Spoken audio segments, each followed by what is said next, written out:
Hello mga master! Welcome back again to our channel. Panibagong araw, panibagong kabanata na naman ang pagsamasamayin natin ngayong araw na ito. At kung bago ka sa ating channel, pag-click ang subscribe button and hit the notification bell para updated kayo sa ating mga susunod na videos.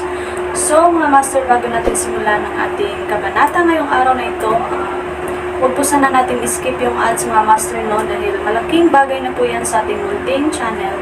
So simulan na natin kabanata ngayong araw na ito. Let's go! Kabanata 6081-6100. Kabanata 6081. Ang kolosal na ball ng enerhiya ay nagsiwalat na nakatayo siya sa gitna ng Tai Chi, na napapaligiran ng hindi mabilang na mga makapangyarihang kapangyarihan ng Genesis. Sa walang bisa, isang matindi na tinig ang nagpakita sa kanya ng isang pagpipilian na bumalik sa kahabaan ng orihinal na landas o maging isa sa 81 mahusay na makalangit na landas sa ilalim ng Tai Chi. Kasabay nito, ang iba pang mga nabubuhay na nilalang ay sumailalim din sa pagpili ng makalangit na landas, kung saan kinakailangan silang gumawa ng parehong pagpipilian. Kasabay nito, ang malakas na boses na hindi kilalang boses ay nagbilang ng mga benepisyo ng makalangit na landas. Bukod sa pagkakaroon ng walang katapusang mga buns at ang makalangit na landas ng landas, maaaring utusan ng isang tao ang lahat ng mga batas at destinasyon ng mga nabubuhay na tao. Automatikong mailabas sa pag-akyat sa makalangit na landas. Ang tanging kinakailangan ay ang kompletong paghihiwalay ng lahat ng relasyon sa nakaraan at kasalukuyan, magpakailanman pagtalikod sa 7 emosyon at 6 na pagnanasa. Sa panunood ng mga nabubuhay na nilalang sa bola ng enerhiya, nadama ni James na mas kinakabahan kaysa sa ginawa nila. Ito ay tunay na isang grand boon. Ang pag-akyat sa makalangit na landas sa isang kaharian ay isang panaginip na hahanapin ng maraming nabubuhay na nilalang. Hindi ito dapat palampasin. Naririnig ang mga salita ni James, ang dalawang matatanda sa itim at puting mga damit ay ngumiti ng misteryoso. Samantala, itinago ni Rebella ang kanyang mga mata sa mga bola ng enerhiya. Marahan siyang nagbulong, ang ilan sa kanila ay babalik. Malalaman nila na ang pananatili sa iyo ay hindi gaanong nababahala at mas kawili-wili. Nang marinig ito, lumingon sa kanya si James at tinanong, kasama ba sa iyo? Natigilan si Rebella at pagkatapos ay ibinaba ang kanyang ulo na awkwardly, na naglalabas ng isang malambot na hum. Sa pagtingin sa mga bola ng enerhiya sa walang bisa, malumanay si James. Ang bawat tao'y may sariling mga adhikain. Inaasahan ko na maaari nilang gawin ang kanilang mga pinakapang-akit na pagpipilian. Susuportahan ko sila anuman ang kanilang pipiliin. Madali kang pupunta. Ang puti robe na nakatatandang chuckled, pagkatapos ay tinanong, kung bibigyan ng pagpipilian, ano ang gagawin mo? Hindi ako magiging isang makalangit na landas na nabubuhay, syempre, tugon ni James nang walang pag-aatubili. Nangangahulugan ito na mag-isa. Kahit na makokontrol ko ang mga batas ng lahat ng mga nabubuhay na nilalang at likas na mga prinsipyo, ano ang punto nito ng walang pamilya, kaibigan, at lahat ng bagay at emosyon? Kunin ang aking asawa bilang isang halimbawa. Ang aming pamilya ay pakiramdam na parang nakakalat kung siya ay naging isang makalangit na landas na nabubuhay. Nang marinig ito, tumawa ng buong puso ang matatanda, hindi siya napili. Ito ay kapalaran. Panipi. Walang katotohanan na kapalaran, retorted James. Maaari ba akong magbitiw mula sa makalangit na landas? Mayroon kang pagpipilian na iyon para sa 80 mga landas sa langit at sa ibaba, ngunit hindi para sa 4 na labis na langit, paliwanag ng black robe na elder na sinasadya. Hinabol ni James ang kanyang labi at hindi na sinabi. Noon lang, si Truett ang unang gumawa ng isang pagpipilian. Pinili kong bumalik sa orihinal na landas. Naririnig ang mga salitang nagmula sa bola ng enerhiya, si James at ang iba pa ay pansamantalang natigilan. Hindi ba nagiging isang makalangit na landas na nabubuhay na mabuti? Tanong ng malalakas na boses sa walang bisa. Maaari mong utusan ang mga batas ng lahat ng bagay sa isang kaharian. Kinalat ni Truett ang kanyang mga kamay sa loob ng bola ng enerhiya, na nakangiti ng husto habang sinabi niya, walang James, aking ama, aking mga kapatid, o mga kaibigan. Kung tunay na umakyat ako sa makalangit na landas, kailangan kong masira ang lahat ng mga ugnayan at kalimutan sila.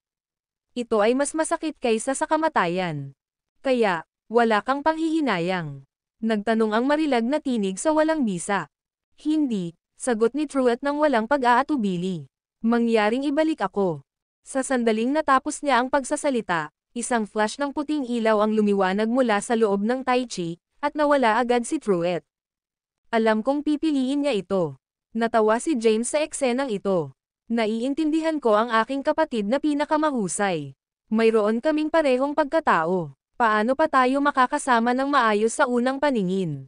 Nakakakita ng mapagmataas na mukha ni James, ang mga itim na robe at puting robe na matatanda ay umiling-iling sa kanilang mga ulo. Ito ay ang Zitlali upang gumawa ng isang pagpipilian sa bola ng enerhiya. Gayunpaman, nagtanong siya ng isang katanungan na iniwan ang lahat na nakakaaliw. Maaari ko pa bang makilala si James at ang aking asawa? Posible ba para sa akin na magdala ng mga anak sa aking asawa? Pagkatapos, ang malalakas na tinig sa walang bisa ay pansamantalang natigil. Sagutin mo ako. Si Zitlali ay kumurap sa kanyang magagandang malaking mata. Hindi, sagot ng malalakas na tinig na may isang pahiwatig ng panghihinayang. Lahat ng 7 emosyon at 6 na pagnanasa ay dapat maputol. Maaari ko bang piliin na huwag masira ang mga ito? Tanong ulit ni Zitlali. O maaari ko bang masira ang iba at panatilihin lamang ang aking asawa at si James? Nagsalita si Tai Chi nang walang mga salita. Kung hindi, pagkatapos ay kalimutan ito. Si Zitlali ay nagbuntong hininga ng basta-basta. Tulad ng nakatutokso tulad ng makalangit na landas ay, nakikita ko pa rin na mas kawili-wili na makasama si James at ang aking asawa. Sa mga salitang ito, nagtaas ng kilay si James. Ang handgal na batang babae na ito ay nagsisikap na magalit sa Tai Chi. Siya ay kawili-wili. Tumango ang black-robed elder. Ang kanyang espiritual na ugat ay sapat din. Oo, buntong hininga ang puting robe na matatanda. Ano ang kahulugan ng pag-ibig sa mundo? Ginagawa nitong handang mamuhay at mamatay ng magkasama, papunta sa makalangit na landas. Ang video na ito ay edited by Urban Storytelling. Kabanata 6082. James ay sumulyap sa dalawang matatanda. Kung tunay mong nahanap ang kanyang kawili-wili, bigyan siya ng higit pang mga bones. Sa mga bones ay dumating ang mga paghihirap, dahan-daang tumugon ang itim na robe na nakatatanda. Mas malaki ang pagdurusa, mas malaki ang bon. Hindi ito isang bagay sa loob ng kontrol ng tao. Ang kapalaran ay nasa loob ng kasawian, at ang kasawian ay nakasalalay sa kapalaran, sabi ng puting nakawan na si Elder na may malabong ngiti. Ito ang paraan ng kalikasan. Inisip ni James na kung ang mga lumang fox na ito ay ayaw magbigay ng bon, kung gayon ganun din. Anumang mga salita ang lumabas sa kanilang mga bibig ay tila malalim at hindi masasamantala. Tingnan mo, parang hindi nais ni Tai Chi na umalis si Zitlali, biglang bulalas ni Rebella, na itinuro ang bola ng enerhiya. Kasunod ng kanyang titig, si James ay nakakagulat. Sa kasalukuyang bola ng enerhiya, si Zitlali ay tumayo pa rin sa loob ng isang Tai Chi, ang kanyang buong katawan ay nakapaloob sa isang malabong itim at puting ilaw. Makalipas ang ilang sandali, nagsalita si Tai Chi, mayroon kang pagdurusa ng damdamin. Kaya't ito, bibigyan kita ng oras at ibigay sa iyo ang puwersa ng Orient. Matapos mong husayin ang pagdurusa ng mga emosyon, maaari kang magtanong tungkol sa makalangit na landas. Habang nagsalita ito, ang Tai Chi na nakatayo sa pamamagitan ng Zitlali ay biglang sumabog na may nakasisilaw na berdeng ilaw. Sa susunod na sandali, kumaway siya ng isang solong kamay, at isang malakas na pagsulong ng Genesis Power shot out. Nagbago ito sa hindi mabilang na mga Saiyan Dragons na umungol at lumipat sa isang bilog, na lumilikha ng isang kakilakilabot na paningin sa kadakilaan nito. Ang Orient Force, bulalas ng puti-robed elder habang siya ay tumayo. Ang babaeng ito ay binigyan ng isang bon. Ang elder na black-robed ay mukhang nagulat din. Siyam na Saiyan Dragon bilang proteksyon, malakas na paghila mula sa mas mababang grado ng Yuriswan Dale rango ng rango, pinapatay ang langit na kapigatian, at naglalagay ng daan para sa landas. Ang Tai Chi ay tunay na nagbibigay ng isang pambihirang gantimpala. Panipi. Naririnig ang mga salita ng dalawang matatanda, sumimangot si James. Kaya, ang kasalukuyang paglilinang ng aking hipag ay umabot sa mas mababang grado ng Yuriswan Dale rango ng rango, at nakakuha din siya ng 9 na puwersa ng dragon. Ito ay nangangahulugang wala, sabi ng puting robe na matatanda na may kaunting ngiti. Habang tumataas ang kanyang espiritual na ugat sa kanyang paglilinang, at sa tulong ng Orient Force, bihira siyang makatagpo ng mga kalaban sa loob ng kanyang base sa paglilinang. Matapos marinig ito, huminga si James ng malamig na hangin. Si Rebella ay nag-tweet ng kanyang nakamamanghang pisngi. Kaya, nasa ika-8 pagdurusa ng Euryswandale Rango ngayon. Nangangahulugan ba ito na mahalagang hindi siya mapapansin sa loob ng ika-8 pagdurusa? Panipi. Parehong itim at puting matatanda ay tumanggo ng sabay-sabay. Walang paraan. Huminga ng malamig si Rebella. Kung sumulong siya sa ika-9 na pagdurusa, hindi ba ako magiging tugma para sa kanya?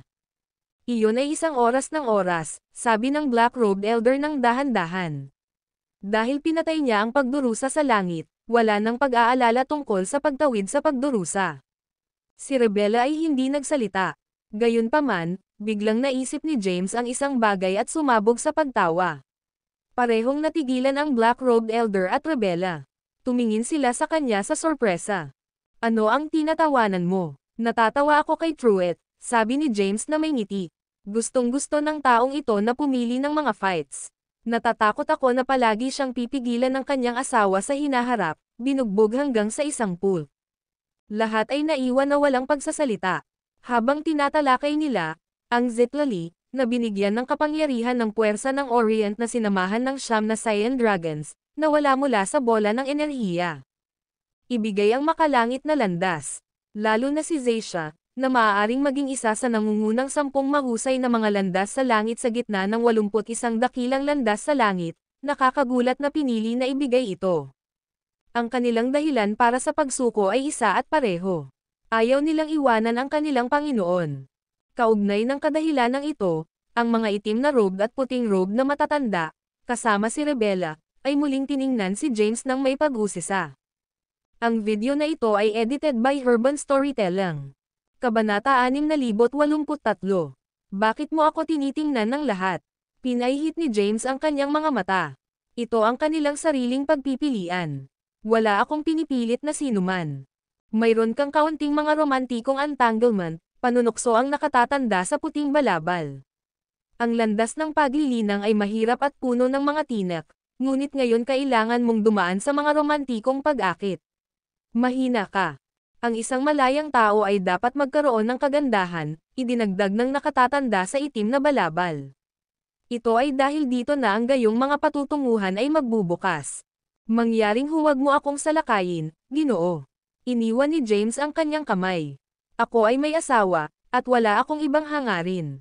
Habang sinasalita ang mga salitang ito, si Rebella, na nakatayo sa tabi niya, ay biglang nagyelo.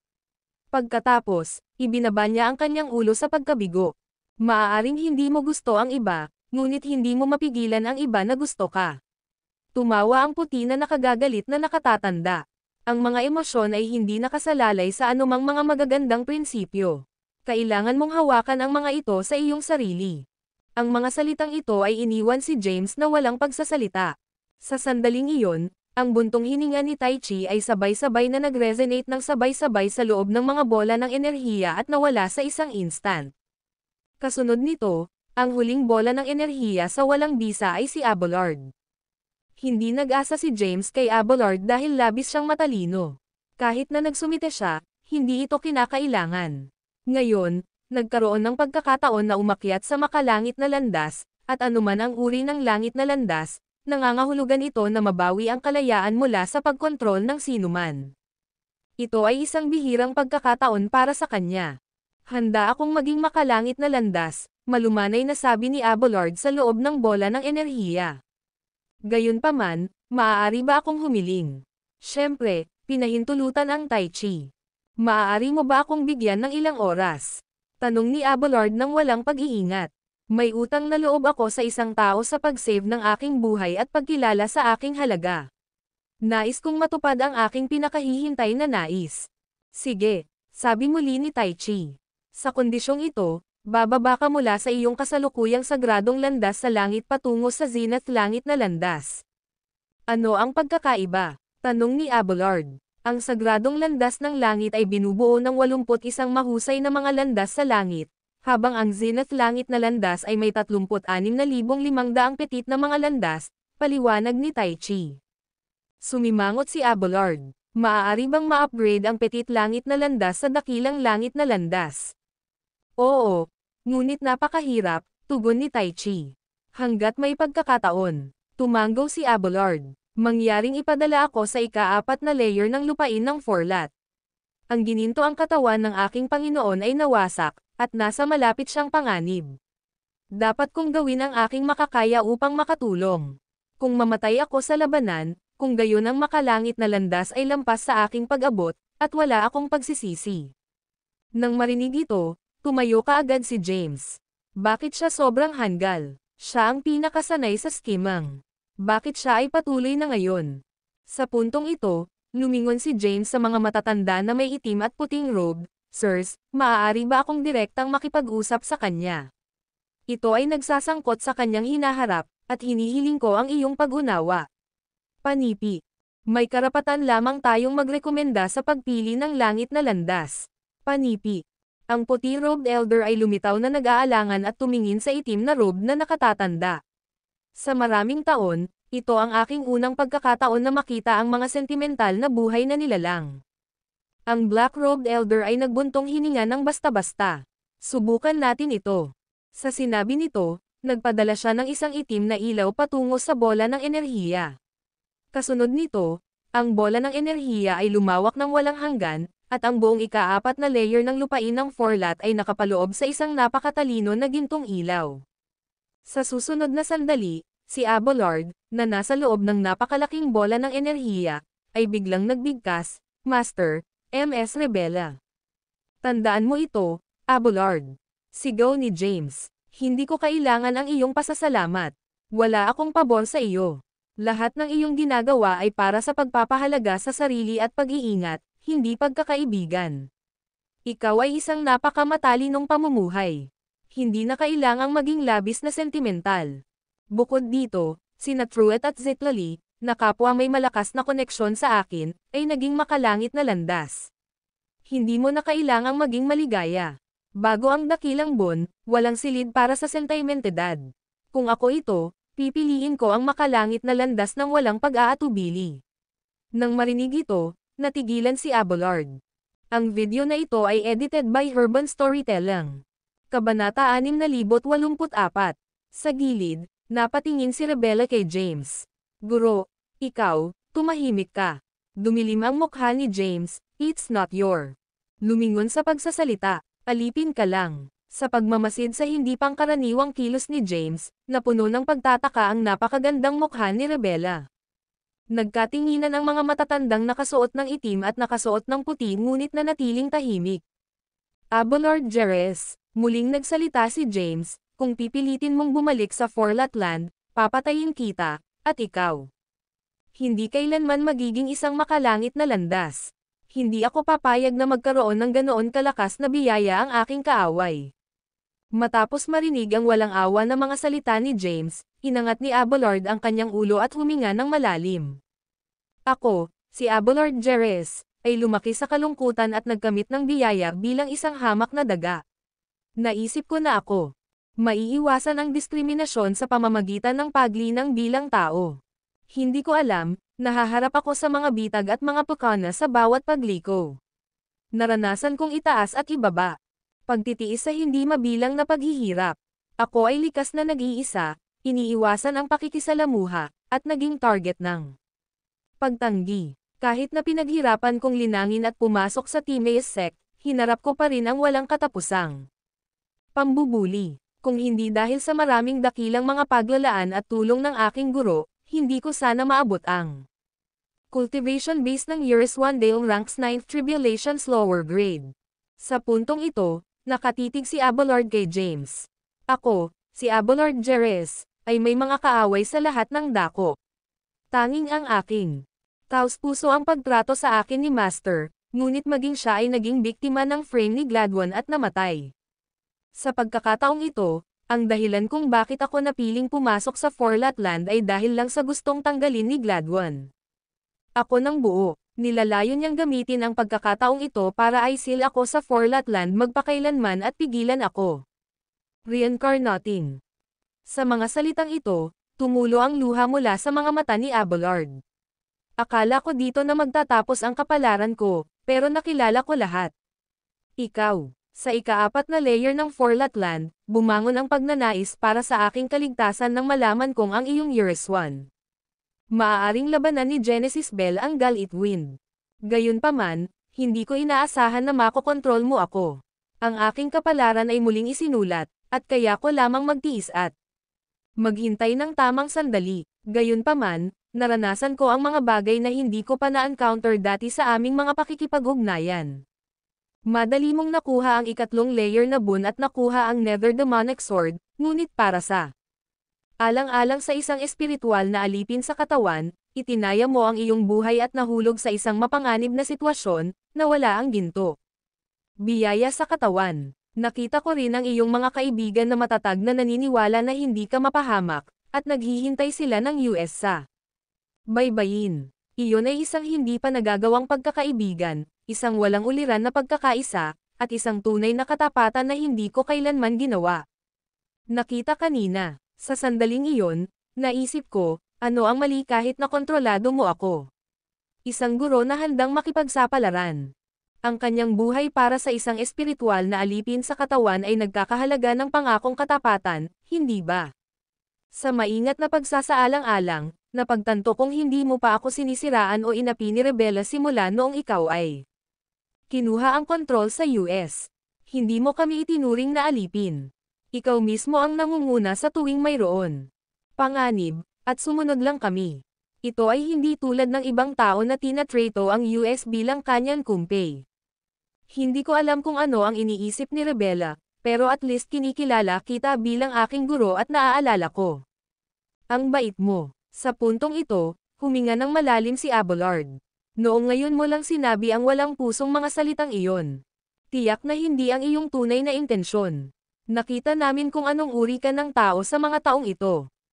Maaari mo akong makilala sa ganoong paraan, na nagpapahiwatig na binibigyang pansin mo ang US. Natatakot ka niyan.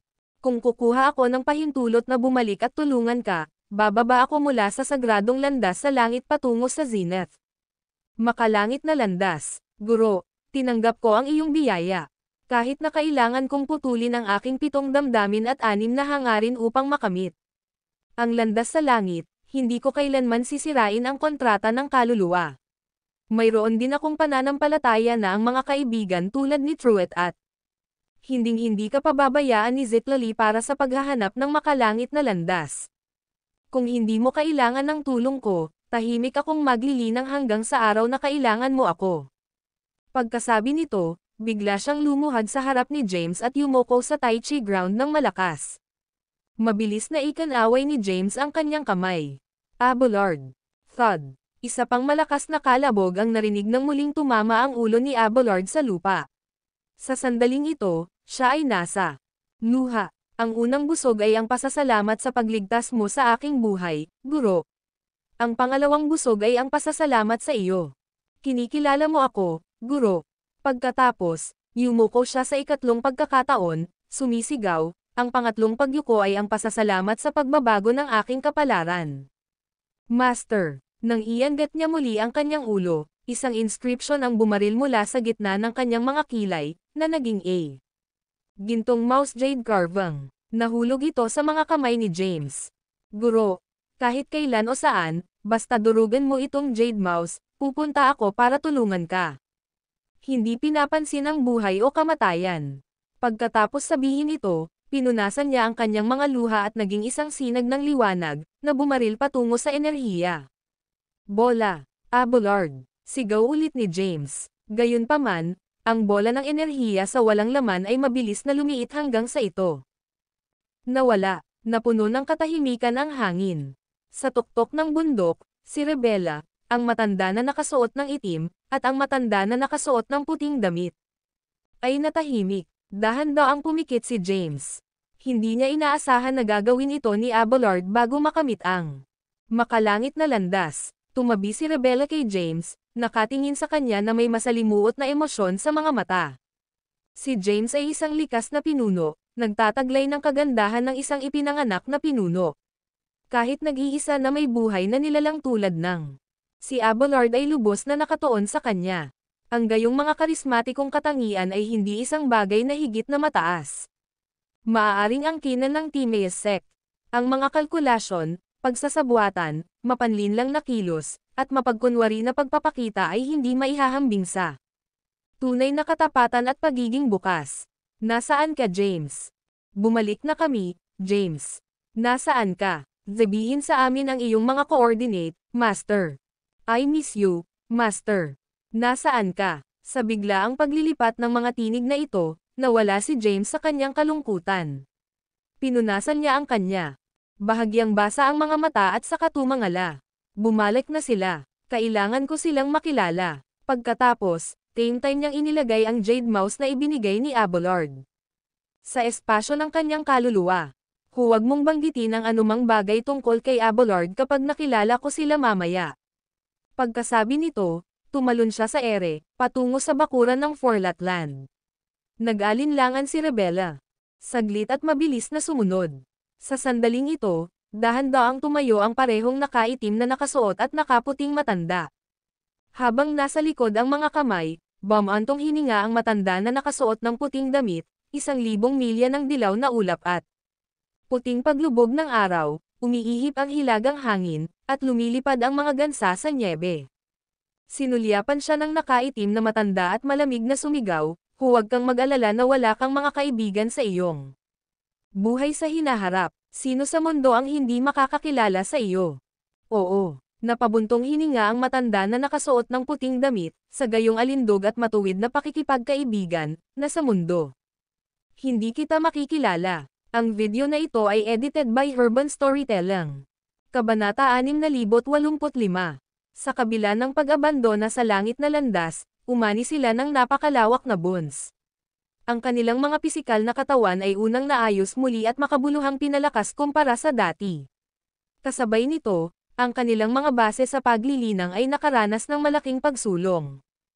Inabot ni Truett ang rurok ng ikapitong pagdurusa ng Uris-Wandale nang hindi nahaharap sa anumang pagdurusa sa langit nang siya ay ipinadala mula sa Tai Chi. Ang ikapitong pagdurusa ni Uris-Wandale rank, ayon sa pagkakabanggit.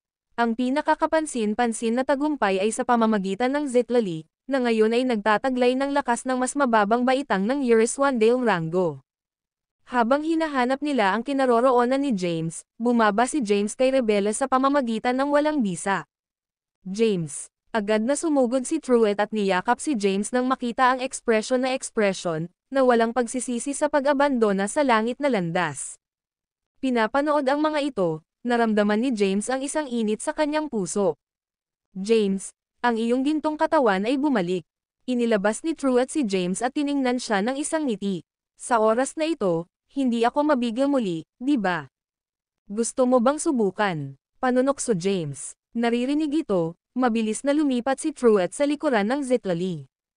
Tinakpan ni Zitlali ang kanyang bibig at giggled. Maaari ka bang mabigla ni James? Nagreklamo si Truett. Hindi mo alam kung paano ko siya itinapon sa aming oras sa Mount Marty Alice sa sekta ng Timaeus. Gusto mo bang subukan? Si Zitlali ay nakuha, pagkatapos ay coquettishly sinabi, Darling, ako ang iyong asawa.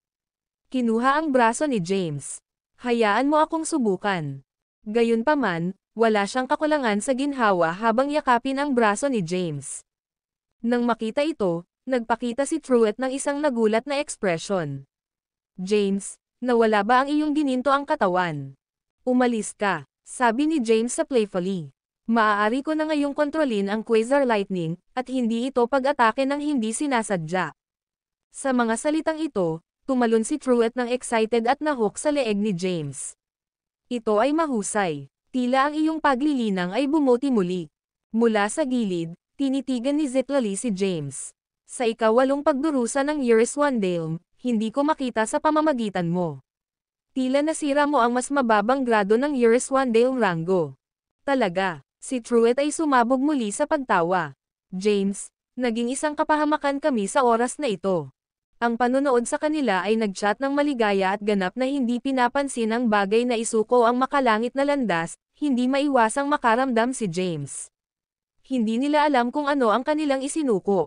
Sa halip, natatakot lamang sila na magdulot sa kanya ng hindi kinakailangang pag-aalala. Ano pa ang maaaring hilingin ng isang tao sa mga kaibigan na tulad nito? Bigla, isang pulang glow na nagmula sa itim na guwantes ni James, at lumitaw ang isang taong gulang na batang babae. Nakakakita ng sparkling na pulang sanggol, ang lahat ng mga nabubuhay na nilalang na nakikipag-chat ay natigilan. Ano ang isang cute na sanggol? Ang mga mata ni Zitlali ay nag-spark ng pag-ibig sa ina nang maabot niya ang sanggol. Halika, bibigyan kita ng yakap. Huwag mo akong hawakan. Ang iyong mga base sa paglilinang ay masyadong mababa. Hinawakan lang siya, agad na pinasabog. Nang makita ang eksenang ito, si Zitlali, na malapit nang lumapit, ay natigilan at mabilis na naatras ang kanyang kamay. Ang kanyang mukha ay puno ng pagkabigla. Kung ano ito, pinalawak ni Zaysha ang kanyang magagandang mata. Napagtanto ni Rebella, ito ay Lizia mula sa Years 1 Genesis Bell. Ang video na ito ay edited by Urban Storytelling. Kabanata 6086. Lizia. Natuwa si James kay Lizia. Gising ka ba talaga? Master. Ang maliit na figure ng batang babae ay sumasabay sa mga braso ni James na sabik. Ang pag-angat sa kanya, hinawakan siya ni James ng labis na kaguluhan. Hindi niya inaasahan na ngayon ay magdadala ng dobleng kagalakan. Iniwan ng kanyang mga kaibigan ang makalangit na landas at bumalik, at nagising si Lizia. Tila lahat ng abala sa mga nakaraang taon ay nagkakahalaga. Nanunood ng malapit na pakikipag-ugnayan sa pagitan ni Lizia at James, lahat ng tao sa paligid ay tumingin sa pagtataka. Ang pagtatakda ng Lizia sa kanyang leeg, ngumiti si James sa lahat. Tila dapat tayong magkaroon ng muling pagsasama. Ilabas ang anumang pagkain at inumin na mayroon ka sa iyong mga puwang ng kayamanan. Nang marinig ito, tumanggo ang lahat at ngumiti. Matapos ang isang maikling pag-aalsa ng aktibidad, isang tumpok ng mga bonfires, iba't ibang masarap na pinggan, at mga pinong alak ay inilabas. Maraming mga nabubuhay na nilalang ang nakaupo sa paligid ng apoy, bawat isa sa mataas na espiritu. Gayunpaman, sa kabila ng mga kapistahan, mayroong isang hindi sinasabing kasunduan sa kanila na hindi nabanggitin ang pag-abandona sa langit na landas, at nagpanggap si James na hindi alam dahil ang pagdadala nito ay lilikha lamang ng awkwardness. Ang damdamin ay pinakamahusay na naiwan sa kanilang mga puso. Lubos na masaya si James tungkol sa paggising ni Lizia at ang kanyang kamangha-manghang pisikal na embodiment na lumabas sa Years 1 Genesis Bell. Bukod dito, ang buong katawan ni Lizia ay ngayon ay isang rosas na pula, na tila nagbibigay ng isa pang piraso ng impormasyon sa kanya. Si Lizia ang kanyang pangalawang katawan. Ang dalawang matatanda mula sa ikatlong layer ng lupain ng Forlat ay nagsalita ng isang malalim na parirala. Ito ay etched sa kanyang memorya. Sa ilalim ng pagtitipon ng mga kulay abo na ulap, isang napakaraming mga orasan ang magkasama, sa itaas ng Genesis, ang Marcy Ice Combat Form, ang Nirvana Golden Bones, at ang Quasar Second Body, na pinagsama sa landas ng kalikasan, na kumpleto ang ranggo ng Dailkon. Sa maingat na pagsasaalang-alang, dapat itong maging isang hindi maiiwasang elemento ng pagkumpleto ng ranggo. Ngayon, mayroon siyang Years 1 Genesis Bell at ang Golden Body. Matapos ang Nirvana Golden Bones, na-recast din ito. Ang tinatawag na Quasar pangalawang katawan ay dapat sumangguni sa Lizia, subalit siya ay kasalukuyang nagpapakita lamang ng pula. Maaari bang magkaroon ng 6 na higit pang mga kulay upang umusbong? Pag-iisip tungkol dito, nadama ni James na mas madesig at may pag-asa. Pagkatapos kumain, pinalaki ni James ang kanyang layunin, at nakatanggap siya ng nagkakaisang pag-aprobo mula sa kanyang mga kaibigan. Kapag ang kanilang mga bellies ay puno, lumipad sila ng diretsyo sa Pyramid Battlefield, na nagsisimula sa pag-atake patungo sa layunin ni James. Matapos ang hindi mabilang na mga panahon ng pagkakaisa at pagpapasya, sa wakas ay tinanggal nila ang lahat ng mga walang imak na buhay na nilalang ng Years 1 Dail Rango ng 8 kabigatian. Kasabay nito, sinimulan ni James na pumasok sa makalangit na pagdurusa sa itaas na grado mula sa gitnang grade na Years 1 Dail Rango ng 8 kabigatian. Matapos ang isang surging at magulong pagdurusa, nadama ni James ang kanyang katawan na puno ng walang hanggan na kapangyarihan. Mas mahalaga, Dalawang payat na puwersa ng kulay abo at itim ang lumitaw sa kaliwang kamay at kanang braso. Alam ni James na ito ang kapangyarihan ng historial at kapangyarihan ng form ng labanan sa Marcy Ice. Kapag ipinataw niya ang dalawang puwersang ito, sila ay magkakasunod at medyo nakakagulo. Nag-isip siya kung kailangan niyang maabot ang rurok ng ikawalong pagdurusa ng Yuriswandale Rango upang tunay na kontrolin ang dalawang kapangyarihang ito. Lumulutang sa walang bisa. Nang makita si James na bumababa, nagtipon sila ng madali. James, naabot mo na ba ang rurok? Natapos lang ni James ang pangitaas na pagdurusa, paano ito magiging napakabilis? Huwag kang mag-alala, maaari kaming pumunta sa isang mas mataas na layer. Ang mga nabubuhay na nilalang sa susunod na layer ay ang lahat ng mga freaks ng Yuriswandale Rango ng ikasyam na pagdurusa. Bagaman wala silang mga kaluluwa, ang kanilang lakas ay mabigat. Panipi. Pakikinig sa mga salita ng maraming nabubuhay na nilalang, tumanggo si James. Kailangan ko ng ilang oras upang isama ang pagbuo at supernatural na kapangyarihan. Kung hindi, maaari nating lahat ay mapahamak kapag pupunta tayo sa susunod na layer. Nasa rurok ako ng ikasyam na pagdurusa ng Yuriswandale Rango. Nakatitig si Rebella kay James. Maaari ko. Hindi, agad na nag-ambala si James. Maaari mong malubhang masaktan ang mga walang imak na buhay na nilalang, ngunit hindi mo ito papatayin, o magagawa mo. Walang sinabi si Rebella. Ang video na ito ay edited by Urban Storytelling. Kabanata 6087. Mga kaibigan, tiningnan ni James ang lahat ng mga nabubuhay na nilalang. Alam kong nakakuha ka ng maraming mga boons, ngunit dapat kong paalalahanan sa iyo na maaari naming harapin ang isang labanan sa buhay at kamatayan pagkatapos umalis sa lupain ng Forlat. Nag-aalala ito kung maaari nating maitaguyod ang ating sarili sa 3,000 mahusay na mundo ng Genesis at ang hindi mabilang na mga mundo ng Microgenesis. Kaya, inaasahan kong lahat ay sinasamantala ang masaganang mga mapagkukunan ng paglilinang ngayon at sinusubukan upang mapahusay ang iyong base sa paglilinang hanggat maaari. Gamit nito, itinuro ni James ang walang bisa. Sa susunod na layer, may mga kakilakilabot na mga powerhouse na walang saysay sa Yuriswandale Rango ng ikasyam na kapigatian. Habang pinalalaki natin ang ating base sa paglilinang, isang magandang pagkakataon na magsanay laban sa kanila. Ito ay isang bihirang pagkakataon para sa karanasan. Matapos marinig ang mga salita ni James, maraming mga nabubuhay na nilalang ang nagpalitan ng sulyap at nagkalat. Naupo sila sa isang posisyon ng lotus upang linangin, at sinundan din ni James ang suit, paglilinang sa kalagitnaan ng hangin. Ang kanyang kasalukuyang base ng paglilinang ay nakarating sa pang-itaas na grado ng Yuriswandale Rango, at isang thread ng makasaysayang kapangyarihan at ang kapangyarihan ng form ng labanan ng Marcy Ice ay lumitaw sa kanyang kaliwa at kanang kamay. Kailangan niyang maging pamilyar at muling isama ang lahat ng kanyang zen. Sa buod, nagmamay-ari siya ng maraming supernatural na kapangyarihan ngayon, tulad ng Quasar Lightning, Galit Wind, Wraith Flame, at ang Yuriswan Genesis Bell. Pinagsama niya ang 4 na supernatural na kapangyarihan, na binubuo ng hangin, hulog, apoy, at bundok. Gayunpaman, tila hindi sapat na umaasa lamang sa pagbuo upang maisama ang mga supernatural na kapangyarihang ito. Ang porma sayon ay isang platform ng labanan lamang. Maaari itong matrap ang mga kalaban at pahintulutan siyang atakehin mula sa maraming mga puntos gamit ang mga kapangyarihang ito, ngunit hindi nito makamit ang walang tahi na pagsasama upang mapahusay ang nakakapang-atake na kapangyarihan. Matapos ang pagninilay ng ilang sandali, naisip niya ang sumpa ng magic mula sa pamana ni Franciscus. Sa oras ni Franciscus, naswept niya ang lahat ng mga top-tier powerhouse sa 3,000 mahusay na mundo ng Genesis at ang hindi mabilang na mga micro-Genesis na mundo kasama ang kanyang walang kapares na sumpa ng magic. Hindi ito nagkataon ngunit isang resulta ng lakas. Gayunpaman, naintindihan lamang niya ang pangatlong form ng labanan sa Marcy Ice. Nagtataka si James kung paano niya pinamamahalaan ang lahat ng mga top-tier powerhouse. Kung isinama niya ang lahat ng kanyang supernatural na kapangyarihan sa magic ng sumpa, napabuti at binago ang mahika, kasabay ng dalawahan na suporta ng ikatlong form ng labanan ng Marcy Ice at ang kapangyarihan ng historial, at sa proteksyon ng mga gintong buto at gintong katawan, ay hindi siya magiging mas mabigat kaysa sa Franciscus sa kanyang kalakasan.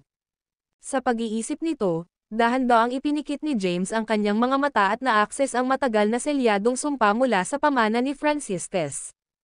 Ayon sa pag-uuri ni Franciscus, ang sumpa magic ay may kabuuang 6 na labis. Ang unang matinding sumpa ay nakatarget lamang sa isang solong individual sa loob ng saklaw ng pag-atake nito, na nagmumura sa mga nabubuhay na nilalang ng parehong antas at pagtawag at pagkontrol sa isang masamang espiritu. Ang pangalawang matinding sumpa ay sumasakop sa isang lugar sa loob ng isang radius ng 1 light year, na tinawag ang 10 masasamang espiritu ng parehong base ng paglilinang upang labanan ng magkasama. Ang pangatlong matinding sumpa ay sumasakop sa isang lugar sa loob ng isang radius ng 10 light years, na tinawag ang isang masamang espiritu na mas mataas kaysa sa sarili upang makipaglaban ng magkasama. Ang ika-4 na matinding sumpa ay sumasakop sa isang lugar sa loob ng isang radius ng 100 ilaw taon, na pinatawag ang mga masasamang espiritu ng 2 larangan na mas mataas kaysa sa sarili upang makipaglaban ng magkasama. Ang ika-5 matinding sumpa ay sumasakop sa isang lugar sa loob ng isang radius ng 1,000 lighthears, na pinatawag ang mga masasamang espiritu ng 3 realidad na mas mataas kaysa sa sarili upang labanan ng magkasama. Ang ika-6 na matinding sumpa ay kilala bilang ang mahusay na sumpa sa kasaysayan. Sa sandaling cast, maaaring masira ang langit at ang lupa, hindi pinapansin ang puwang, hadlang, at anumang mga larangan. Maaari itong ipatawag ang mga masasamang espiritu ng 5 realidad na mas mataas kaysa sa sarili upang labanan ng magkasama, at maaari silang pagsamahin. Ang kakayahan ni Franciscus na magwalas sa 3,000 mahusay na mundo ng Genesis at ang hindi mabilang na mga micro-Genesis mundo ay dahil sa kanyang paggamit ng mahusay na sumpa sa kasaysayan. Sa huli, maaari pa niyang isakripisyo ang kanyang buhay upang sampain ang lahat ng mga nabubuhay na nilalang sa 3,000 mahusay na Genesis worlds at ang hindi mabilang na micro-Genesis worlds, na ginagawang ang pangalang Franciscus Yulan sa isang walang hanggang bangungot at bawal. Sa pag-unawa sa lahat ng ito, labis na nagulat si James. Sa wakas ay naintindihan niya kung bakit si Franciscus, na may rurok ng years 1 dayong ranggo ng ika-9 na pagdurusa, ay maaaring malampasan ang lahat ng mga top-tier powerhouse sa mundo ng Genesis. Ang video na ito ay edited by Urban Storytelling. Kabanata 6088. Bawat paglipat ng Franciscus ay gumawa ng signified ang hindi mabilang na masasamang espiritu na gumagalaw sa tabi niya.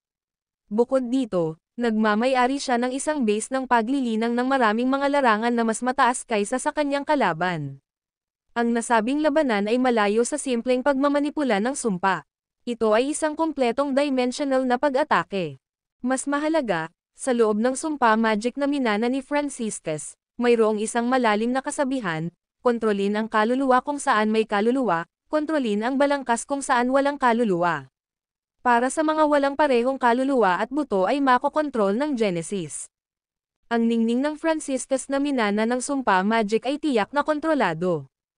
Kung nakaharap sa isang kalaban na may parehong base ng paglilinang o isa na lumampas sa kanya, nangangahulugan ito ng simulan ng isang bangungot na minsan ay nasamsam ng magic ng sumpa. Maliban kung ang isang tao ay maaaring patuloy na magbantay laban sa sumpa. Gayunpaman, sino ang tunay na makamit iyon laban sa mga kalaban na may mataas na antas ng parehong base ng paglilinang?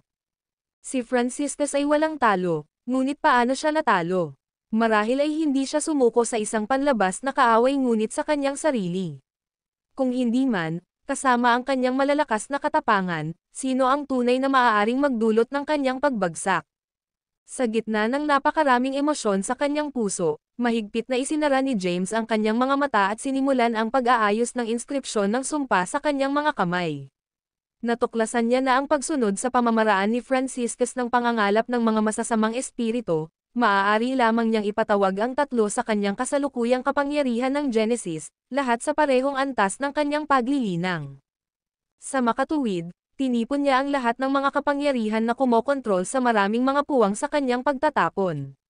Sa huli, pinamamahalaang niya na ipatawag lamang ang 9 na masasamang espiritu, na nahuhulog sa pag-abot sa antas ng pangalawang matinding sumpa. Upang masubukan ang kanyang teorya, pinagsama ni James ang maraming kulay ng apoy ng Hemera, ang galit na hangin ng Fennec, at ang kidlat ng Quasar. Ang resulta ay isang malakas na puwersa ng LILAGOLD na nag-iwan sa kanya. Kapag siya ay sabay-sabay na na-infuse ang lilang gintong puwersa na ito sa siyam na masasamang espiritu, bigla nilang binuksan ang kanilang mga mata, na nagmula sa isang nakakagulat na aura. Pagkatapos, mabilis silang lumipat sa loob ng puwang ni James at sabay na pinakawalan ang isang suntok, na nagpapadala ng siyam na daloy ng lilagintong kapangyarihan na agad na napatay ang siyam na puwang. Ang kanyang katawan ay nanginginig, at isang hitsura ng pagkamangha ay lumitaw sa mukha ni James. Ang kapangyarihang ito ay tila ilang daang beses na mas malakas kaysa sa dati. Sa pag-iisip tungkol dito, agad na binuksan ni James ang kanyang mga mata at tiningnan ang kanyang mga kaibigan na naglilinang sa paligid niya. Pagkatapos, lumitaw siya sa isang mas mataas na layer ng pyramid na may isang flash. Sa hindi inaasahan, kung ano ang naghihintay sa kanya ay hindi isang pag-atake mula sa Yuriswandale Rango ng ikasyam na kapigatian na walang mga buhay na nilalang ngunit ang mga estatwa ay nabilanggo sa lugar. Sa gitna ng mga ito, nakilala pa niya ang mga pamilyar na mukha. Bukod kay Yegor, mayroong Franciscus, the Cherry, at maging ang mahiwagang matandang lalaki na gumabay sa kanila sa lupain ng Forlat. Mapahamak, bulalas ni James. Ito ba ang kanilang pangunahing sarili? Siyempre, binigyan ng tawa ng puti-robed elder mula sa walang bisa. Ang nakita mo sa kanila sa mundo ng Genesis ay isa pang form na reincarnated. Sumali rin sila sa mahusay na labanan ng panahong iyon. Panipi. Si G. Franciscus ay kabilang din sa kanila. Pinangunahan ni James ang kanyang kilay. Siya ay mula sa madilim na mundo at nahaharap sa pagtanggi mula sa lahat. Hindi iyon ang madilim na daigdig, dahan-daang nagsalita ang nakatatandang nasa itim na nakatatandang. Tinatawag itong mundo ng Yara. Ang Yara World. Pinangunahan ni James ang kanyang kilay. Ano ang ibig sabihin nito? Ang video na ito ay edited by Urban Storytelling. Kabanata 6089.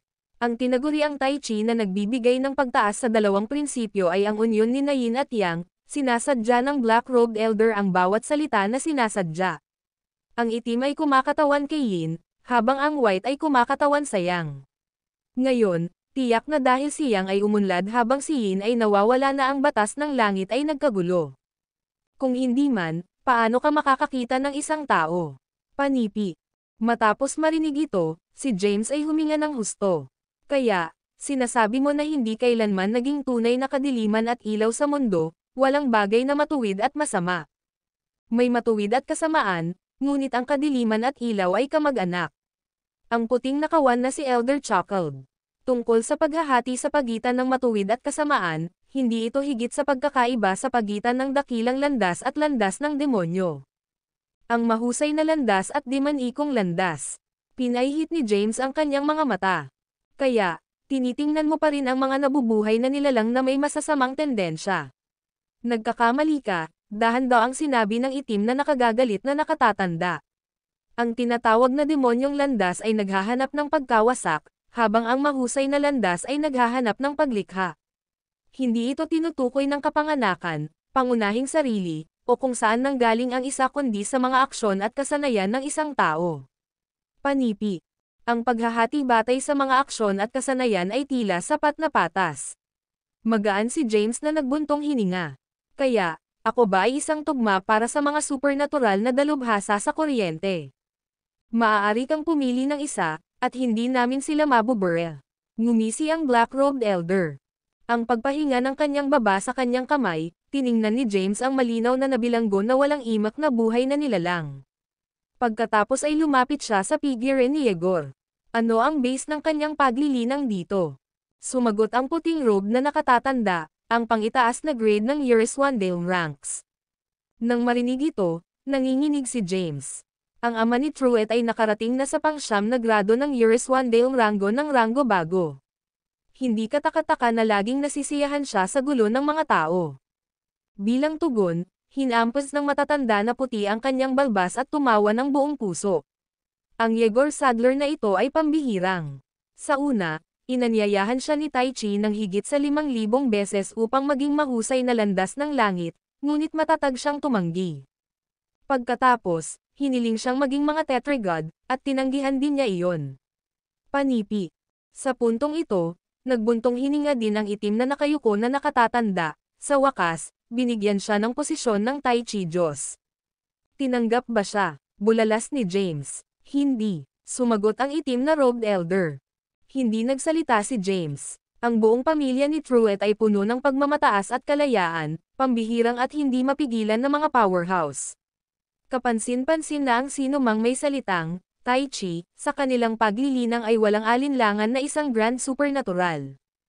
Ayon sa kasalukuyang pag-uuri ng mga base ng paglilinang, itinuturing silang mga powerhouse ng ranggo ng Declan. Maging ang kasalukuyang Yegor ay nasa rurok ng ikasyam na pagdurusa ng Uriswandale ranggo. Sa pagtingin sa buhay na estatwa ni Yegor sa harap niya, umiling-iling si James. Bagaman siya ay nasa pang-itaas na grade ng Uriswandale ranggo, hindi siya naglakas loob na hamanin ang gayong dalubhasa. Kaya, lumipat siya sa disheveled na estatwa ni Gladwin. Kumusta naman ang matandang ito? Kapareho ni Yegor, paalalahanan ang puting robed elder. Iminumungkahi ko na makahanap ka ng mas angkop. Lahat sila ay weirdos. Iniwan ni James ang kanyang kamay at nagpatuloy. Matapos ang ilang mga katanungan, ito ay ang lahat ng mga weirdos na ito ay hindi bababa sa pangsyam na baitang ng Uriswandale Ranks 9th Tribulation. Iniwan nitong walang pagsasalita si James. Pagdating niya sa buhay na estatwa ng isang babae, biglang pinalawak ni James ang kanyang mga mata. Thea, ito ang aking asawa. Narito siya. Ang itim na robed elder ay ngumiti ng mahina. Bilang madilim na langit na landas, natural siyang kabilang sa lineup. Ang video na ito ay edited by Urban Storytelling. Kabanata 6,970. Hindi ito makatuwiran. Tumalikod kaagad si James. Noong siya ay nasa madilim na mundo, ang kanyang paglilinang ay nasa rurok lamang ng ranggo ng Uriswan ng ikasyam na kahit na siya ang madilim na landas sa langit. Paano siya nakalista sa mga pangsyam na powerhouse ng Uriswandale ranggo? Ang tinatawag na Dark World ngayon ay isang kakaibang puwang lamang na nilikha ni Franciscus. Hindi ito maituturing na isang tunay na madilim na mundo. Panipi. Orihinal na, ang mundong nakikita mo dito ay isang Tai Chi, sabi ng itim na robe na nakatatanda na may mga kamay sa likuran ng kanyang likuran. Ang white ay kumakatawan sa Yang, at ang itim ay kumakatawan kay Yin. Yang embodies ang kapangyarihang pangkasaysayan, habang si Yin ay kumakatawan sa kapangyarihan ng form ng labanan ng Marcia. Kinumplito nila ang bawat isa, magkakasamang magkakasuwato. Sa huli, ang digmaan ng 10,000 mga lupain ay sumabog dahil sa isang hindi pagkakasundo sa pagitan ng dalawang powerhouse ng ranggo ng Declan sa mahusay na paglilinang ng landas. Matapos marinig ito, tinanong ni James sa isang kakilakilabot na tono, kaya, ang digmaan ba ay mahalagang pakikibaka sa pagitan ng kapangyarihang pangkasaysayan at ang kapangyarihan ng form ng labanan sa Marcia? Yep, tumango ang puti-robed elder. Ang digmaan ay tinatakan ng isang mahiwagang puwersa. Ang espiritu ng reincarnated ay nakatakas, na kinukuha ang makasaysayang kapangyarihan bilang kanilang pangunahing sarili upang lumikha ng kapangyarihan ng Genesis. Ang kapangyarihang ito ay madaling malaman at maunawaan, na may mabisang lakas, unti-unting pinangungunahan ang mainstream ng mundo ng Tai Chi. Panipi. Sa puntong ito, ang Black-Robed Elder ay sumangot, ang kapangyarihan ng Genesis ay oportunista ng kalikasan. Habang ito ay lumilitaw na mabilis na sumulong sa paglilinang, panimula ito sa mahusay na landas. Habang ang aming kapangyarihan ng form ng labanan ng martials ay mahirap linangin, na may mabagal na pag-unlad, nagtataglay ito ng mabisang lakas. Kapag umabot ito sa isang tiyak na kaharian, bihira itong nakatagpo ng mga kalaban. Gamit nito, ang mga itim na robe na nakatatanda ay nagpalusot sa kanyang mga mata. Kusang loob silang nahulog sa katiwalian, ngunit iginiit sa pagkalat ng tiwaling impluwensya na ito sa mundo ng Ying ng ating Marcy Ice combat form. Nilikha pa nila ang mga konsepto ng ilaw at kadiliman, pinipigilan at pinatay ang mga nagsagawa ng form ng labanan sa Marcy Ice, na humahantong sa kawalan ng timbang ng mundo ng Tai Chi. Habang umuusbong ito, ang mundo ng Tai Chi ay pinalitan ng mundo ng Genesis. Nang marinig ito, pinatay ni James ang kanyang kilay. Kung gayon bakit ang dating matatag na mundo ng Genesis ay nahati sa kasalukuyang 3,000 mahusay na mundo ng Genesis at ang hindi mabilang na mga micro-Genesis mundo? Panipi. Ito ay may kinalaman sa mana na ipinasa sa iyo ni Franciscus, sabi ng nakatatandang itim na may kasiyahan. Siya ay isang pambihirang henyo, na nagsasanay sa form ng labanan ng martials. Nilikha niya ang 6 na labis na sumpa ng magic, na nagiging walang talo sa mundo ng Tai Chi. Pinatunayan din niya na may sariling lakas na ang kapangyarihan ng form ng labanan ng Marcy Ice ay higit sa kanilang kapangyarihan ng Genesis at ang kapangyarihang pangkasaysayan. Naririnig ito, sinabi ni James, kaya, sinasabi mo na ang orihinal na mundo ng Tai Chi ay sinira ni G. Franciscus. Ang mga itim at puti robe na matatanda ay nagpalitan ng mga sulyap at tumanggo ng sabay-sabay. Lubos na natigilan si James. Hindi niya inaasahan na si Franciscus ay napakahusay na maaari niyang masira ang isang buong mundo. Nagninilay-nilay sa mga taong matuwid sa sarili na nagpahid ng kanilang mga ngipin sa pagbanggit lamang ng Franciscus, naging maliwanag na ang ugat ng problema ay nakalagay dito. Sa pag-iisip nito, biglang tinanong ni James, paano natugunan ni G. Franciscus, sino ang maaaring pumatay sa kanya? Walang makakapatay sa kanya sa mundo ng Tai Chi. Bumantong hininga ang itim na nakayong nakatatandang. Siya ay sumuko ng kusang loob sa kawalan ng pag-asa at sakit ng puso, na pinipiling mawala. Panipi. Dahil lang sa pagkawasak niya sa mundo ng Tai Chi. Pinangunahan ni James ang kanyang kilay. Ikaw, bilang mga tao, ay nagtataglay ng mga natatanging emosyon, marahan ang hinagulgol ng puting robe na nakatatanda. Alam mo ba na ang hindi mabilang na mga nilalang na buhay ay nagdurusa sa pagkawasak na dulot ng pagkawasak ng isang mundo? Bukod dito, ang mundo ng Tai Chi ay ang pinuno ng 10,000 mga lupain, na kinabibilangan ng iyong bayan. Matapos marinig ito, huminga ng malalim si James. Hindi niya maipasa ang kanyang sarili, kaya kusang pinili niya na mawala. Hindi lamang iyon, sabi ng itim na robe na nakatatanda na may mahabang buntong hininga. Napagtanto ni Franciscus na kahit na maaari niyang mangibabaw ang buong mundo ng Tai Chi, hindi niya maisasama ang kapangyarihan ng form ng labanan sa Marcy Ice at ang kapangyarihang pangkasaysayan. Dahil hindi niya maihalo ang dalawang puwersang ito, ang pakikibaka sa pagitan ng itim at puti, sina Yin at Yang, ay magpapatuloy ng walang katapusang at walang resolusyon. At siya ay magiging punong salarin sa walang hanggang salungatan sa pagitan ni Yin at Yang, liwanag at kadiliman. Ang video na ito ay edited by Urban Storytelling. Kabanata 691. James ay may mas mahusay na pag-unawa pagkatapos makinig sa kanilang paliwanag. Bago namatay si Franciscus, nag-iwan siya ng isang sumpa na pumipigil sa sinuman na banggitin ang kanyang pangalan. Hindi niya ginawa iyon dahil sa pagmamataas o pagmamataas. Sa halip, sinusubukan ni Franciscus na maiwasan ang digmaan sa pagitan ng ilaw at kadiliman. Ito ay isang digmaan sa pagitan ni Yin at Yang. Isang salungatan sa pagitan ng mga kapangyarihan ng form ng labanan ng Marcy Ice at ang kapangyarihang pangkasaysayan. Gayunpaman, marahil ay hindi inaasahan ni Franciscus na ang mga may uling motibo ay sasamantalahin ang kanyang pagpasa at ang mga pagsisikap na inilagay niya. Matapos ang kanyang kamatayan, ang mga laban ay hindi bumaba.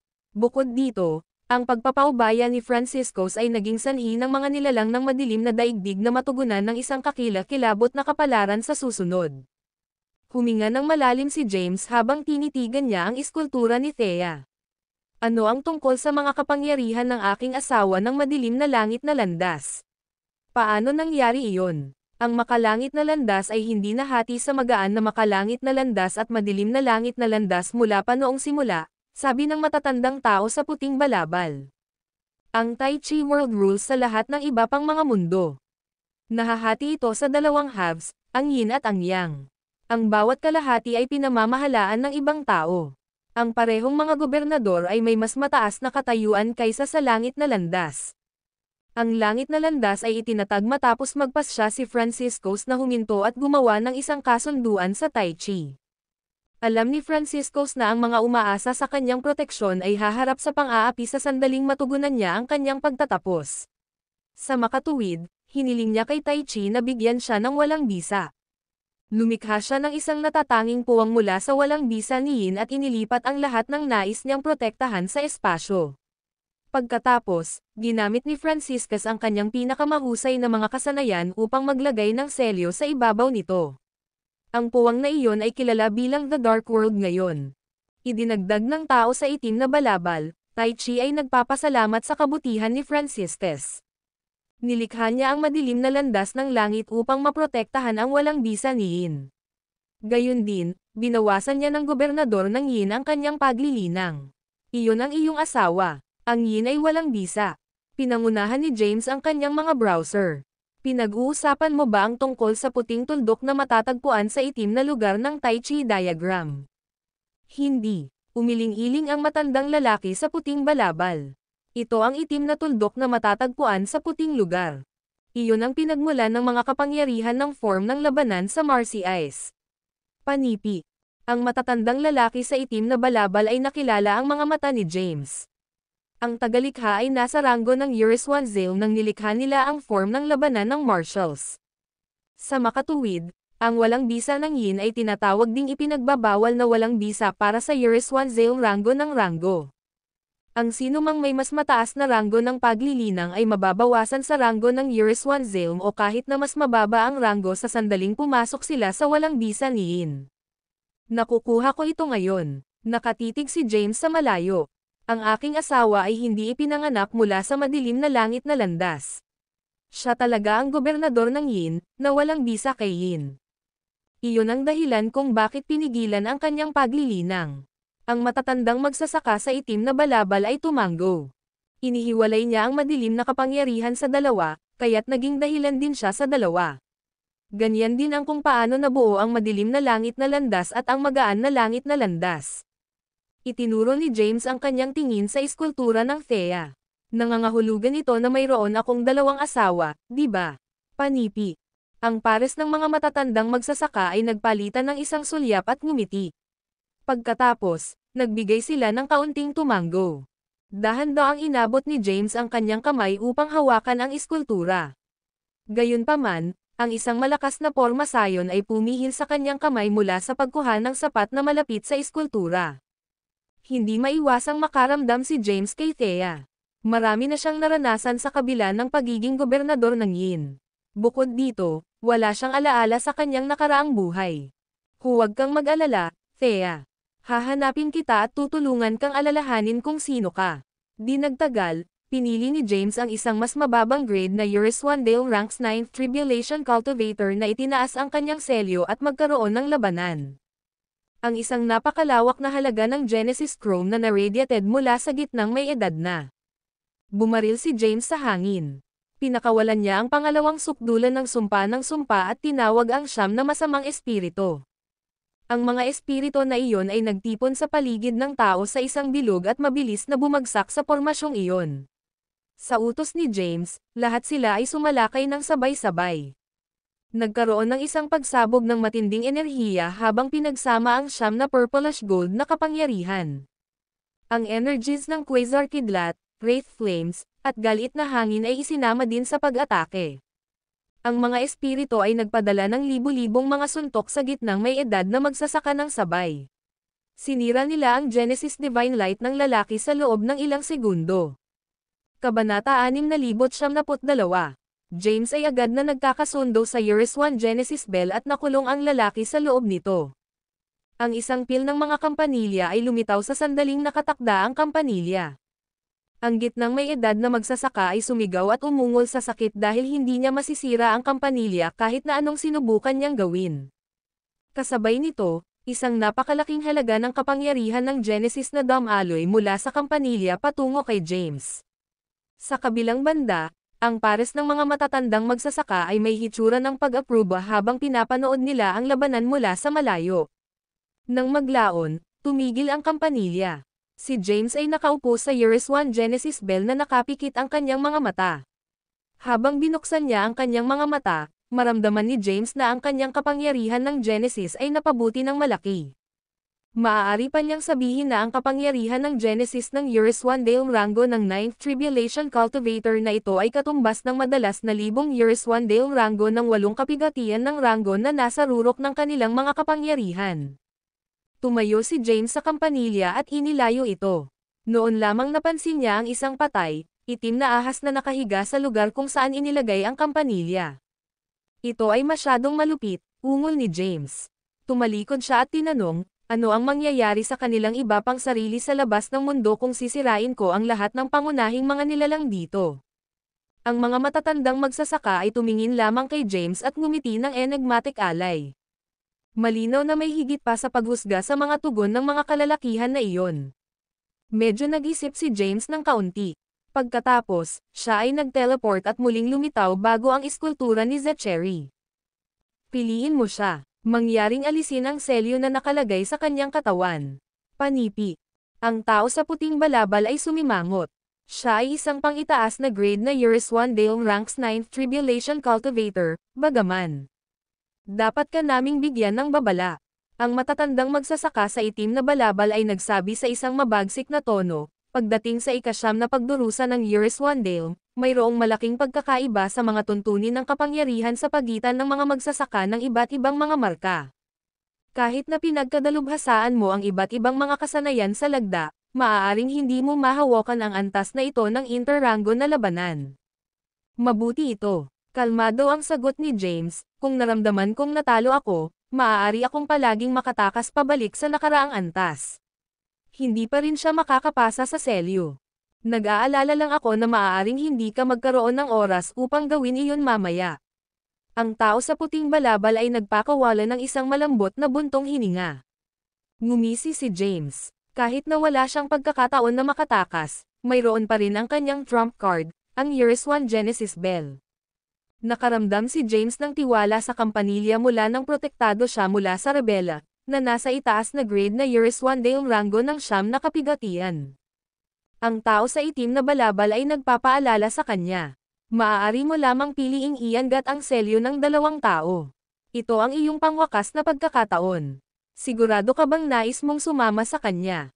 Tumango si James. Ang mga matatandang lalaki ay nagpalitan ng isang sulyap at itinaas ang kanilang mga palad. Isang sinag ng puting ilaw at isang sinag ng itim na ilaw ang itinapon sa iskultura ni Zachary. Ang selyo ay itinaas halos agad. Si James ay nanginginig ng kaunti dahil nakakaramdam siya ng labis na dami ng Genesis Chrome. Malakas siya. Pinakawalan ni James ang pangalawang sukdulan ng magic ng sumpa at tinawag muli ang siyam na masasamang espiritu. Kabanata 673. Bago si James ay maaaring magbigay ng kanyang susunod na utos, ang nagising na si Zachary ay nakataas ang kanyang kamay at pinagsama ang libu-libong mga malalaking taybak na naglalabas ng isang gintong glow sa hangin. Ang mga taybak na iyon ay nakabuo ng napakaraming enerhiya ng taybak at sinabog ito sa siyam na masasamang espiritu, na pinupunit sila ng mga bit. Ang mga mata ni James ay nagulat sa pagkabigla habang siya ay nagubo ng dugo sa susunod na instant. Ang tao sa harap niya ay mas malakas kaysa sa mga rebela ng mga folds kahit na pareho silang nasa parehong ranggo ng paglilinang. Bigla, nakita ni James ang isang kakilakilabot na halaga ng chrome na naghuhugad sa kanya. Si Zachary ay nagmamadali kay James ng buong bilis. Ang mga kamangha-manghang mga espada ay sumunod sa likuran niya. Agad na sumingit si James sa kanyang pandama.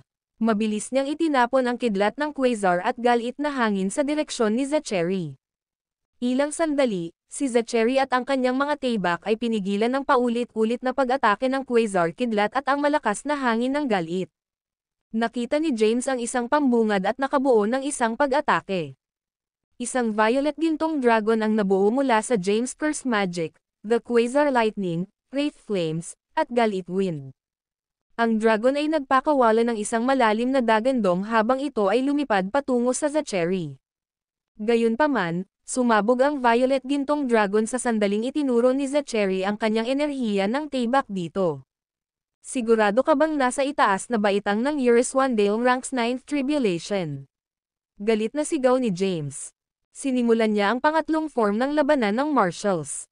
Pagkatapos, itinaas ni James ang kanyang kamao at na-channel ang kapangyarihan ng Genesis sa kanyang kamay. Nag-utos si James ng isang putok ng kapangyarihan ng Genesis na isinama sa isang bakas ng madilim na enerhiya sa Zachary. Ang puwersa ng pag-atake ay nagpadala kay Zachary na lumilipad pabalik at sinira ang kanyang banal na ilaw ng Genesis. Kasabay nito, ang iba pang Zachary pabalik sa sekta ng Timaeus ay nagbukas ng kanyang mga mata at dumura ng isang bibig ng dugo. Ano iyon? Paano ako nasugatan? Si Zachary ay bahagyang naabak. Gayunpaman, Wala siyang nakitang kakaiba sa kanyang paligid nang suriin niya ang kanyang zen. Bumalik sa ika-4 na antas ng lupain ng Forlat, nakatago si James sa loob ng Eurus 1 Genesis Bell nang makita niya ang Zachary Blast Sword Energies sa kanyang direksyon. Boom! Boom! Boom! Ang kampanilya ay lumiwanag na may isang kulay abo na glow habang ito ay tinamaan ng energies ng Tayback. Malakas siya. Inihatid ni James ang kanyang tinig kay Lysia. Mayroon ka bang mga mungkahi sa kung paano ko siya matatalo? Dapat mong gamitin ang iyong Tayback upang labanan ang kanyang Tayback. Paalalahanan siya ni Lysia. Dapat mong pagsamahin ang iyong Tayback at magplano ng isang mabilis na pag-atake. Sa pamamagitan ng pagdaragdag ng Amethyst Gold Power at ang Sumpa Magic, dapat mong hawakan laban sa kanya. Tama ka. Tumango si James. Gayunpaman, kailangan ko ang iyong tulong upang hadlangan ang kanyang mga pag-atake. Pinagsama ni James ang Nether Demonic Sword at ang paghuhukom na Scythe. Pagkatapos, mabilis siyang pinagsama sa mga Tayback upang makabuo ng isang napakalaking itim na Tayback na kumikinang na may gintong ilaw. Sa tunog ng kampanilya, bumaril si James patungo kay Zachary. Binuo muli ni Zachary ang ilaw ng banal na Genesis sa puntong iyon. Habang nagbigay siya ng isang light wave ng kanyang kamay, ang mga layer ng light shields na nabuo sa harap niya.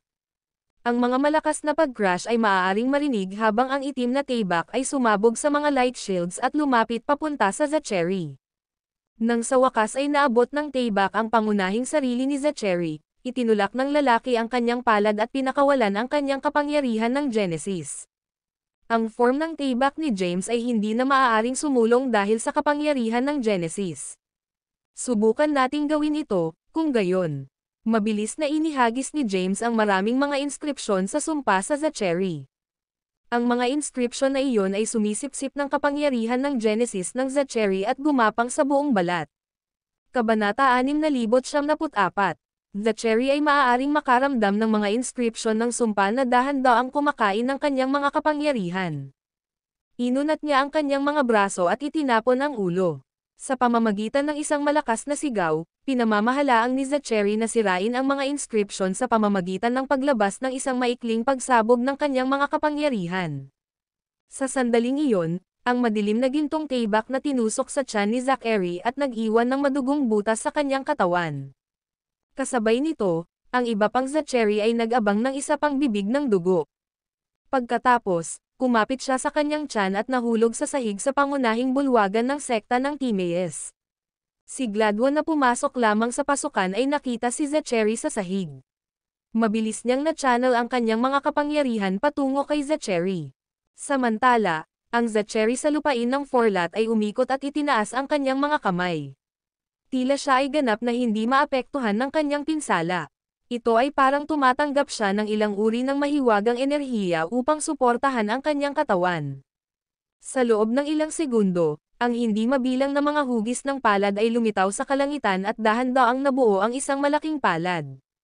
Bago makagawa ni James ang Eurus 1 Genesis Bell, ang kakaiba, napakalaking palad ay sumabog kay James ng malakas at pinadalhan siya ng isang antas. Sa antas sa ibaba, si Truett at ang iba pa ay nagbukas lamang ng kanilang mga mata. Sa kanilang sorpresa, nakita nila ang pagbagsak ni James mula sa langit. Si Rebella ay nakatayo sa pinakamalapit sa kinaroroonan ni James. Siya teleport at nahuli si James halos agad. Pagkatapos, unti-unting ibinaba ni Rebella ang sarili sa lupa. Bigla, nag-ubo si James ng dugo at nanghihina.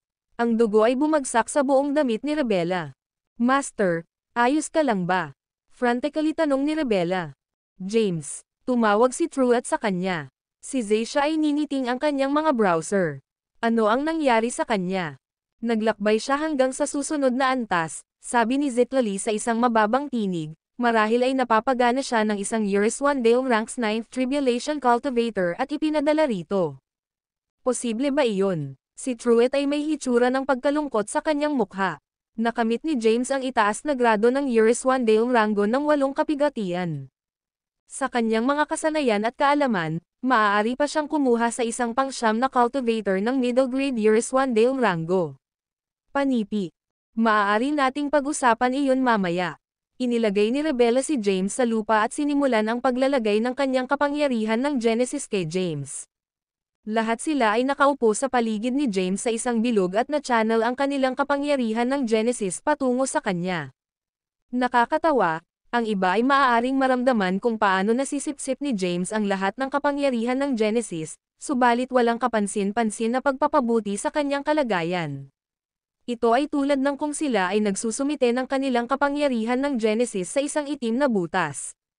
Hindi ito gagawin. Nagsimula si Zitlali, kailangan nating muling ibalik ang aming kapangyarihan ng Genesis sa pamamagitan ng pagkuha ng aming mga table tasks at elixir upang magpatuloy sa pagtulong kay James. Ang iba ay tumango at gumawa ng kanilang supply ng mga Genesis cores. Kinain nila ang mga cores at ipinagpapalit ang kapangyarihan ng Genesis kay James. Samantala, ang mga matatandang magsasaka na may suot na puti at itim na damit ay nakatingin sa pangkat na may malabong mga ngiti sa kanilang mga mukha. Mayroon siyang mga kaibigan at kasama.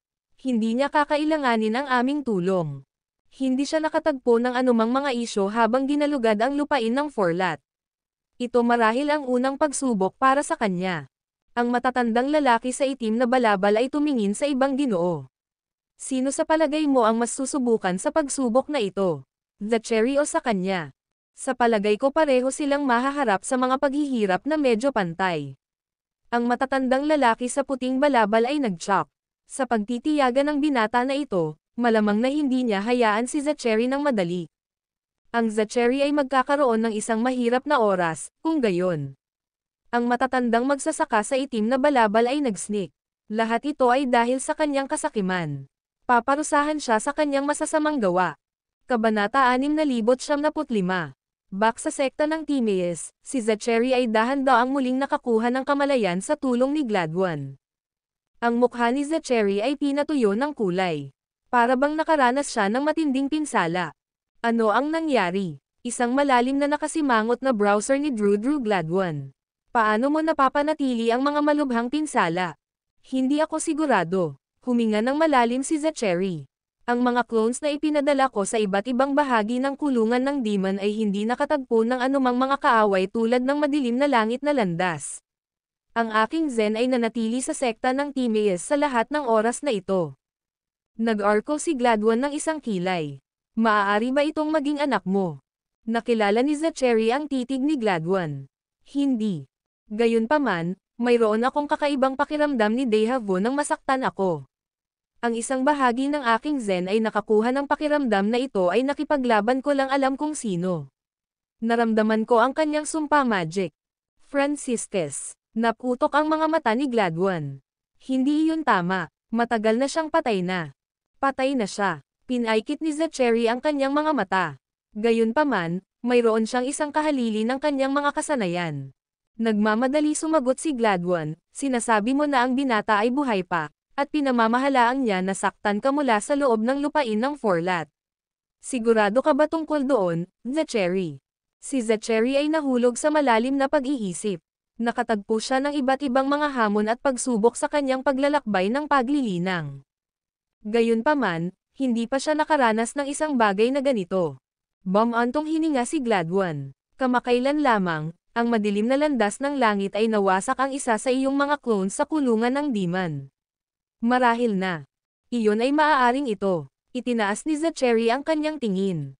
Sumusumpa ako na luha ko ang wench na iyon sa mga shreds. Gladwan, dapat ko ring paalalahanan ka upang matiyak na walang nalaman tungkol dito. Ang aming digmaan laban sa bagong alyansa ay nasa isang mahalagang punto. Ang sekta ng Javerai, Tempestara, at ang sekta ng Eustes ay hindi pa nakakagawa ng isang tindig. Maaaring banta ito sa aming mga plano kung matutunan nila ang tungkol sa aking kalagayan. Panipi. Tumango si Gladwan. Ito ay tungkol sa oras na pinangungunahan namin ni Layla ang mga tropa, kung gayon.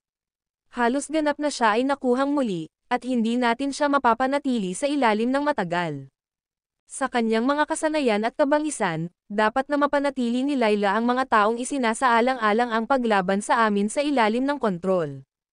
Siya ay kapaki-pakinabang para sa mga oras na tulad nito. Si Zacherry ay kumapit sa kanyang dibdib. I relay ang aking mga order sa kanya. Si Layla ay pamunuan ang mga puwersa ng Micro Genesis Worlds. Tumango si Gladwan at lumingon upang umalis. Ilang hakbang na lang siyang nagtanong, sigurado ka bang tama ka? Si Zachary ay kumalas sa kanyang kamay na hindi pinapansin sa kanya. Pagkatapos, lumakad si Gladwin sa pangunahing bulwagan. Sa totoo lang, si Zachary ay hindi ganap na matapat kay Gladwin. Napakasama ng kanyang mga pinsala kaya halos naapektuhan nila ang paglilinang ni Zachary. Dapat akong magsagawa ng isang saradong pintuan ng pagmumuni-muni ngayon upang maiwasan ang isang regression sa aking paglilinang, binubugbog ni Zachary.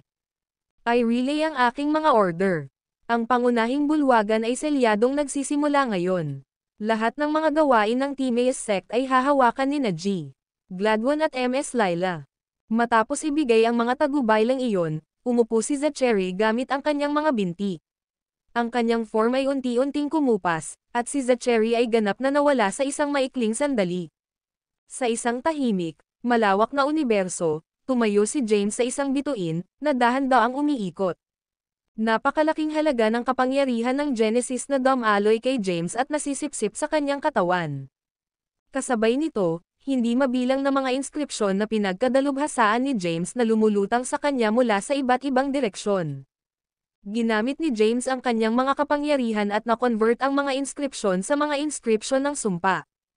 Pagkatapos, ang mga inskripsyon na sinamahan ng kapangyarihan ng Genesis upang mabuo ang mga masasamang espiritu.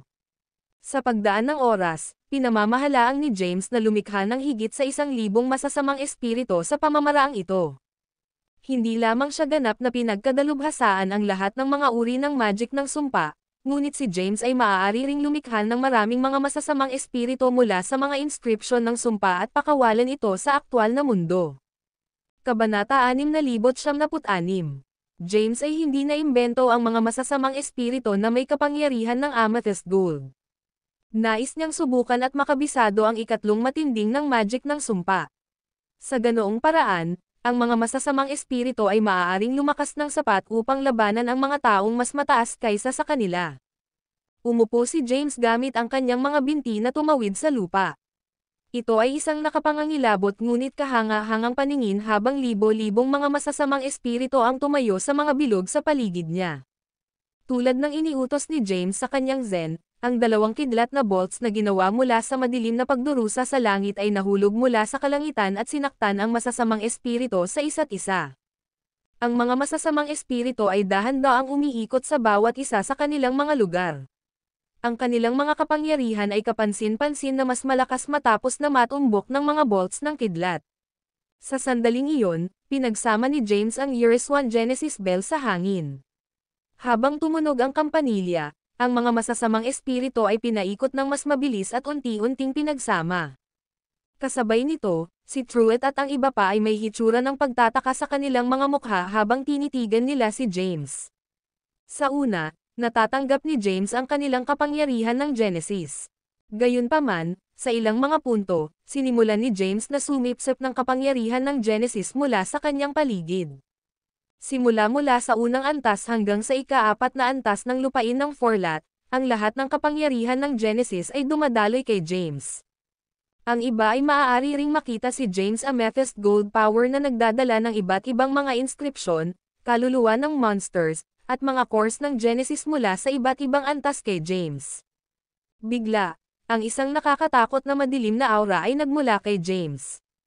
Ang isang violet gintong masamang espiritu na tumayo libu-libong metro ang taas na matangkad sa likuran ni James. Ang espiritu ay mukhang katulad ni James. Gayunpaman, ang mga mata nito ay sarado, at ito ay nagliliyab na pulang buhok. Ang masamang espiritu ay kumikinang mula sa ulo hanggang paa habang ito ay nagradiate ng isang hindi mapakali, malevolent aura. Ito ay sa gitnang baitang ng Eurus 1 Deong Ranks 9th Tribulation. Bulalas ni Rebella. Bumagsak ang kanyang panga. Ang bagay na iyon ay nasa gitnang baitang ng Eurus 1 Deong Ranks 9th Tribulation. Tumakbo. Sigaw ni Zitlali sa tuktok ng kanyang tinig. Pinatawag niya ang kanyang 9 na Cyan Dragons upang dalhin ang lahat maliban kay James sa hangin. Sa sandaling iyon, binuksan ng Violet Gold Evil Spirit ang mga mata nito at binaril ang 2 pulang laser beam. Ang lugar kung saan sumabog ang mga beam. Pagkatapos, ang espiritu ay nakipag-ugnay sa isang itim na tibak at sinimulan ang pag-swing ng malakas. Malaking bitik ang lumitaw sa espasyo sa paligid nito. Ito ay tila tulad ng kaharian ay malapit ng magkahiwalay dahil sa pag-atake ng espiritu. Frantically sinabi ni Truett, ano ang bagay na iyon? Nakita ko ito sa mundo ng Zephyria bago. Tumugon si Zitlali, ang isang espiritu na may sandata na ginto na tulad nito ay lumitaw sa panahon ng pagsubok upang makuha ang pamana ni Franciscus. Ang espiritu na iyon ay hindi kasing lakas ng isang ito, bagaman. Nangangahulugan ba ito na pinatawag ni Master ang espiritu na ito sa pamamagitan ng sumpa magic? Tumanggo si Zitlali. Iyon ay dapat, tila maaaring ganap na mailabas ni James ang magic na sumpa ni Franciscus. Tila siya ay nakatakda sa pagkuha ng kanyang paghihiganti. Bahagyang sumimangot si Zeisha. Ano ang nasa antas sa itaas? Dapat ba tayong sumama sa kanya? Noon lang, binuksan ni James ang kanyang mga mata. Itinaas niya ang kanyang tingin at tiningnan ang iba na nakasakay sa mga Saiyan Dragons. Isang nakangiting-ngiti ang naglaro sa kanyang labi. Wala sa inyo ang pinapayagan na sumama sa akin. Maghintay ka lang dito para sa aking mabuting balita.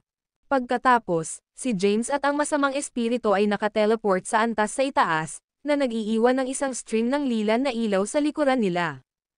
Kabanata 6,977. Ano ang bagay na dinala sa kanya ng binata? Ang matatandang magsasaka sa itim na balabal ay nagtanong. Ang matatandang lalaki sa puting balabal ay nagturo sa kanyang tingin sa isang tiyak na direksyon. Pagkatapos, huminga siya ng mahabang paghinga. Tulad ng inaasahan ng kahalili ng pamana ni Franciscus, pinamamahalaan niya na maabot ang ika-4 na sukdulan ng magic ng sumpa sa isang maikling panahon. Si Zachary ay napapahamak sa oras na ito. Samantala, lumabas si James mula sa ilaw sa susunod na instant. Si Zachary ay nanatili sa isang nakaupo na posisyon sa malayo. Bumukas ang kanyang mga mata sa sandaling iyon. Habang tumaas ang kanyang chrome, nagtaas ng braso si Zachary at nagturo ng isang pag-atake kay James. Hindi mabilang na mga hugis ng mga palad na nabuo sa hangin at binaril kay James. Hindi ka patas sa lahat, matandang lalaki. Sigaw ni James. Nagbago siya sa isang purplish black sword at lumipad patungo sa mga nakakatakot na palad. Boom! Boom! Boom! Ang mga bingi na pagsabog ay maaaring marinig mula sa kung saan dumaan ang tibak. Pagkatapos, bumaril si James ng diretso sa pangunahing sarili ni Zachary. Gayunpaman, ang soulless bersyon ng Zachary ay pinamamahalaang upang yumigtad ang pag-atake ni James ng medyo madali. Kasabay nito, si Zachary ay gumawa ng maraming mga clone ng kanyang sarili. Lahat sila ay nakakalat sa buong larangan ng digmaan. Mga clones muli, kulang ka ng pagkamalikhain. Hinabol ni James ang labi niya. Walang gagana kahit anong gawin mo ngayon. Inutusan ni James ang masamang espiritu sa pamamagitan ng kanyang zen sa sandaling iyon. Ang Violet Gold Evil Spirit ay sumulong sa mga braso nito at pinakawalan ang galit na hangin. Habang ang hangin ay lumusot sa mga clan ng Zatcher, binawasan nito ang kanilang paglilinang at kapangyarihan. Pagkatapos, ang masamang espiritu ay nakataas ang kamay nito. Ang mga ulap ng pagdurusa sa quasar ay nagsimulang magtipon ng overhead. Sa loob ng ilang segundo, nahulog ang quasar lightning at sinaktan ang mga clone ni Zachary. Ang masamang espiritu ay nagbago sa isang bola ng enerhiya ng tibak at lumipad sa buong larangan ng digmaan. Sinira nito ang mga clan ng Zachary sa loob lamang ng ilang segundo. Ang pangunahing sarili ni Zachary ay nanatili, at sumugod siya patungo sa masamang espiritu ng sabay-sabay. Ang mga lila at gintong ilaw ay lumiwanag sa buong larangan ng digmaan habang ang dalawang ito ay nag-clash. Ang mga panginginig ay maaaring madama sa puwang na iyon habang ang pag-atake ng apoy, kidlat, at hangin ay bumangga sa bawat isa. Maraming mga planeta at universo ang nawasak sa sandaling ang pares ay medyo malapit sa kanila. Tumayo si James sa parehong lugar habang gumawa siya ng hindi mabilang na mga inskripsyon ng sumpa at ipinadala sila patungo sa masamang espiritu. Ang mga inskripsyon na iyon ay maaaring dagdagan ang mga kapangyarihan ng pagtatanggol ng masasamang espiritu, mga kapangyarihan ng pag-atake, at bilis. Habang ang masamang espiritu ay gumanap sa bawat kasanayan na alam nito sa ilalim ng kontrol ni James, pinakawalan ni Zachary ang kanyang buong kapangyarihan ng pang-itaas na grade na Eurus 1 Dale Ranks 9th Tribulation Cultivator. Bagaman ang ranggo ng paglilinang ng masamang espiritu ay mas mababa kaysa sa Zachary, gayunpaman ay nagmamay-ari ito ng lahat ng napakahusay na kasanayan sa lagda ni James. Bilang karagdagan, si James ay nagkaroon pa ng Lysia, Hemere, at Fennec na kasama ang masamang espiritu upang makatulong na mapalakas ang mga kasanayan sa labanan. Sa madaling salita, ang pangunahing sarili ni Zachary Persecond ay talagang nakikipaglaban kay James at lahat ng mga espiritu na naglilingkod sa kanya ng sabay. Matapos ang libo-libong mga palitan, si Zachary ay nagtamo ng iba't ibang malubhang pinsala. Ang Amethyst Gold Power na nabuo ng masamang espiritu ay gumawa ng maraming madugong butas sa pamamagitan ng katawan ni Zachary. Ang mga inscription ng itim na sumpa ay natigil sa kanyang katawan. Ang masamang espiritu ay nagbigay sa kanya ng isang mabigat na sipa. Ipinadala nito si Zachary mismo kay James. Mabilis na inilipat ni James ang Eurus 1 Genesis Bell mula sa masamang espiritu patungo sa Zachary. Tumunog ang kampanilya sa sandaling nakulong ni James si Zachary sa loob nito. Habang sinimulan ni James ang pagsipsip ng kapangyarihan ng Genesis ng Zachary, ang huli ay naririnig na sumisigaw sa paghihirap mula sa loob ng Eurus 1 Genesis Bell. Sa isang nakatagong lokasyon sa loob ng sekta ng Timaeus, si Zachary, na nagsasagawa ng isang saradong pintuan ng pagmumuni-muni, biglang umungol at sumigaw sa sakit. Ang mga kandado ng buhok ni Zachary ay nagsimulang bumagsak. Nalaman ni Zachary kung paano ang lahat ng kapangyarihan ng Genesis na naipon niya sa panahon ng kanyang pagmumuni-muni ay sinipsip ang layo. Ang maliit na kapangyarihang pangkasaysayan na kanyang nabuo ay dahan-daang nawawala. Kung mawawala si Zachary kapwa ang kanyang kapangyarihan ng Genesis at kapangyarihan sa kasaysayan, hindi niya mapapanatili ang kanyang ranggo ng Quasi-Deacon. Si Zachary ay nagpupumilit upang makabuo ng isang rune at dinurog ito sa kanyang palad.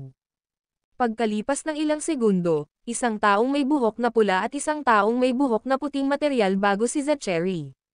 Ang dalawang matatandang magsasaka ay sumimangot ng bahagya habang pinapanood nila ang Zachary riding sa sahig. Habang ang dalawa sa kanila ay may isang nakamamatay na pagsasakatuparan, ang taong may buhok na pula at puti na may bangko ay nakabuo ng kanilang mga kapangyarihan sa kasaysayan at ipinadala ito patungo sa Zachary. Isang malaking bola ng enerhiya na material sa itaas ng ulo ni Zachary. Ang mga eksena ni James na sumisipsip ng kapangyarihan ng Genesis mula sa Zachary sa pamamagitan ng Eurus 1 Genesis Bell sa lupain ng Forlat ay na-broadcast sa bola ng enerhiya. Paano ito posible? Sinabi ng pulang may buhok na matatandang magsasaka sa isang matigas na tono. Ang taong may puting buhok ay nagpabuntong hininga. Si Zachary ay masyadong sakam. Tumanggi siyang isakripisyo o bitawan ang maraming bagay. Iyon ang dahilan kung bakit siya natapos ng ganito. Malapit na siyang mawala ang ranggo ng Quasi-Deacon. Ang iba pang kultura o tumugon, kung wala ang kapangyarihang iyon at katayuan, paano niya mapapanatili ang kanyang posisyon bilang pinuno ng sekta ng Timaeus? Itinaas ng puting buhok na lalaki ang kanyang palad at binaril ang kanyang mga kapangyarihan sa kalangitan. Ang taong may buhok na pula ay sumunod sa sut. Ang isang Tai Chi diagram ay lumitaw sa kalangitan sa itaas ng sekta ng Timaeus sa sandaling iyon.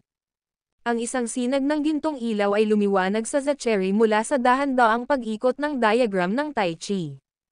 Milyon-milyong mga thread ng kapalaran ang pinalawak ng katawan ni Zachary.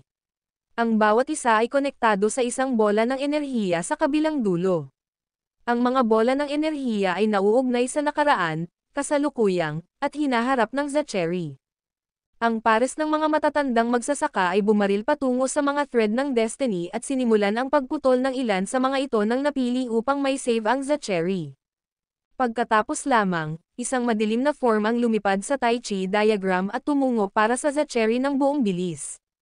Kabanata 678. Habang ang mga pinutol na bola ng enerhiya ay tumaas sa hangin, isang bola ng madilim na enerhiya na kumikinang na may purplish-pink light na bumagsak sa mga bola ng enerhiya at kinain sila. Gaano ka, Jose? Ang pagkain ng mga ito ay tumutulong na mapalakas ang aking mga kapangyarihan kahit na mas mabilis kaysa sa pagkakaroon ng mga table task o elixir. Tila tulad ng matandang tao ay dumadaan sa isang mapaghamong pagdurusa. Ito ay magiging isang basura kung hindi ko gagamitin ang pagkakataon at siya. Ang isang napakarilag na babae na naglalabas ng isang purplish-pink glow ay nakatayo sa tabi ng Tai Chi diagram gamit ang kanyang mga kamay sa kanyang likuran.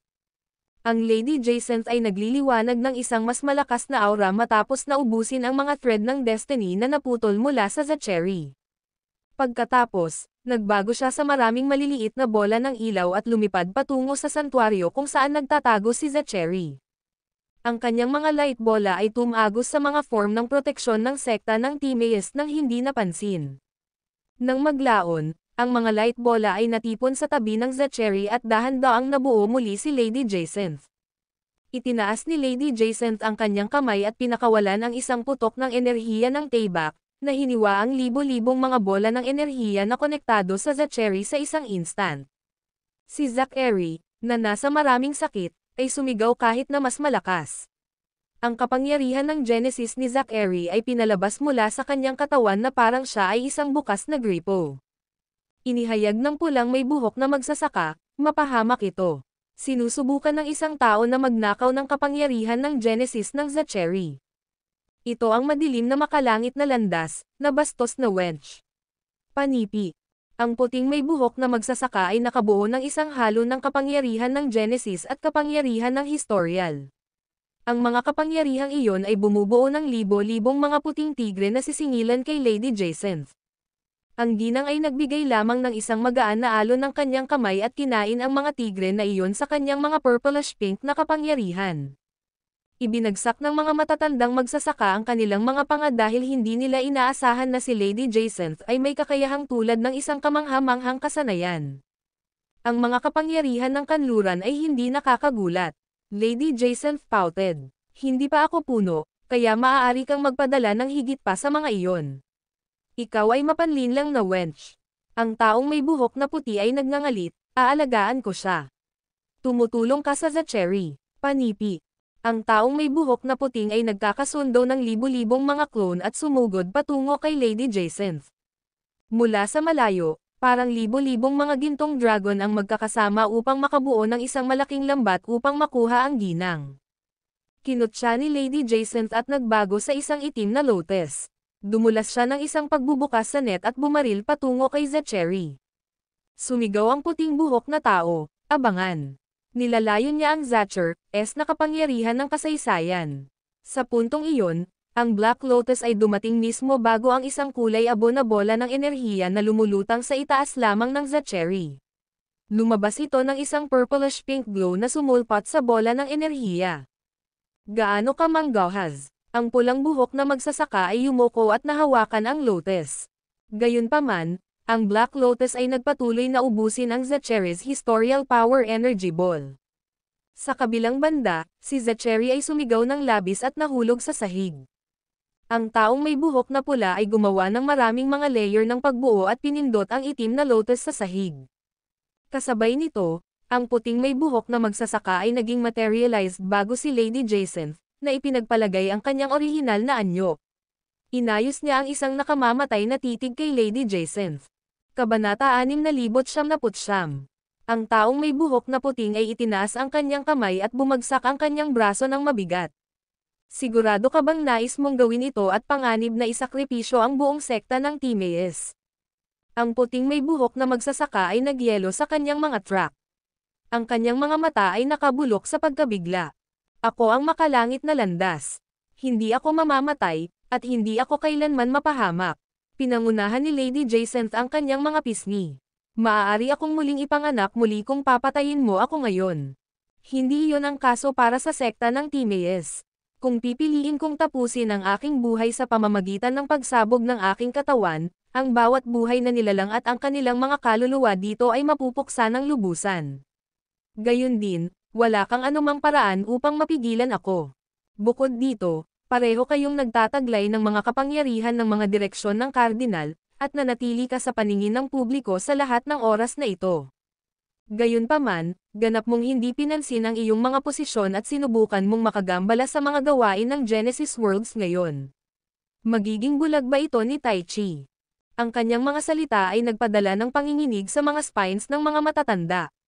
Pareho silang sumalungat sa mga ekspresyon sa kanilang mga mukha.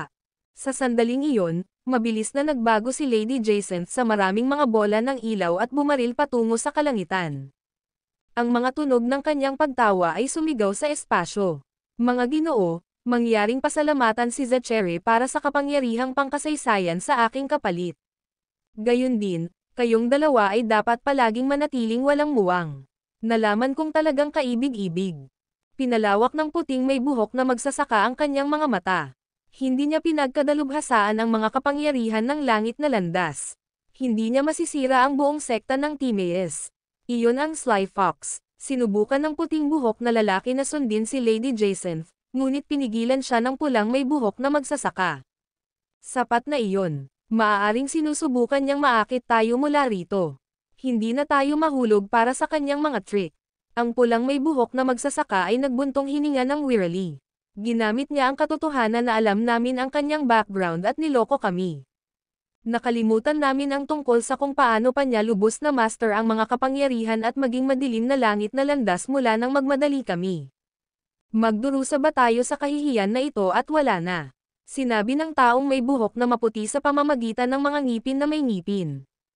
Ang pulang may buhok na magsasaka ay tumalikod sa Zachary, na hindi mapigilan sa sahig. Magpapasya kami kung ano ang gagawin pagkatapos.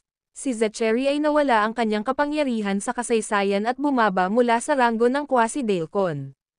Ang kanyang posisyon bilang pinuno ng sekta ng Timaeus. Panipi. Hindi na siya isang Quasi-Delcon ranggo ng ranggo.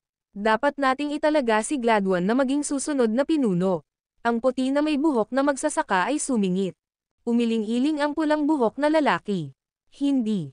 Bukod dito, nahaharap tayo sa patuloy na pag-atake mula sa bagong alyansa.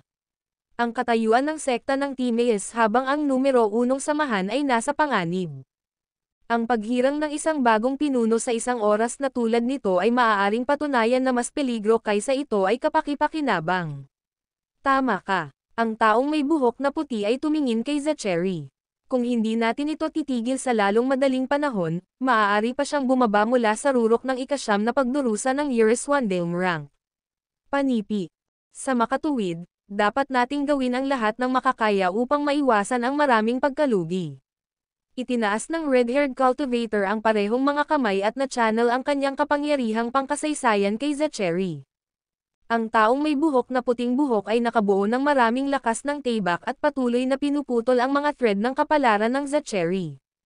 Kabanata 6100. Bak sa ika-4 na antas ng lupain ng Forlat, ang Eurus-1 Genesis Bell ay malakas pa rin.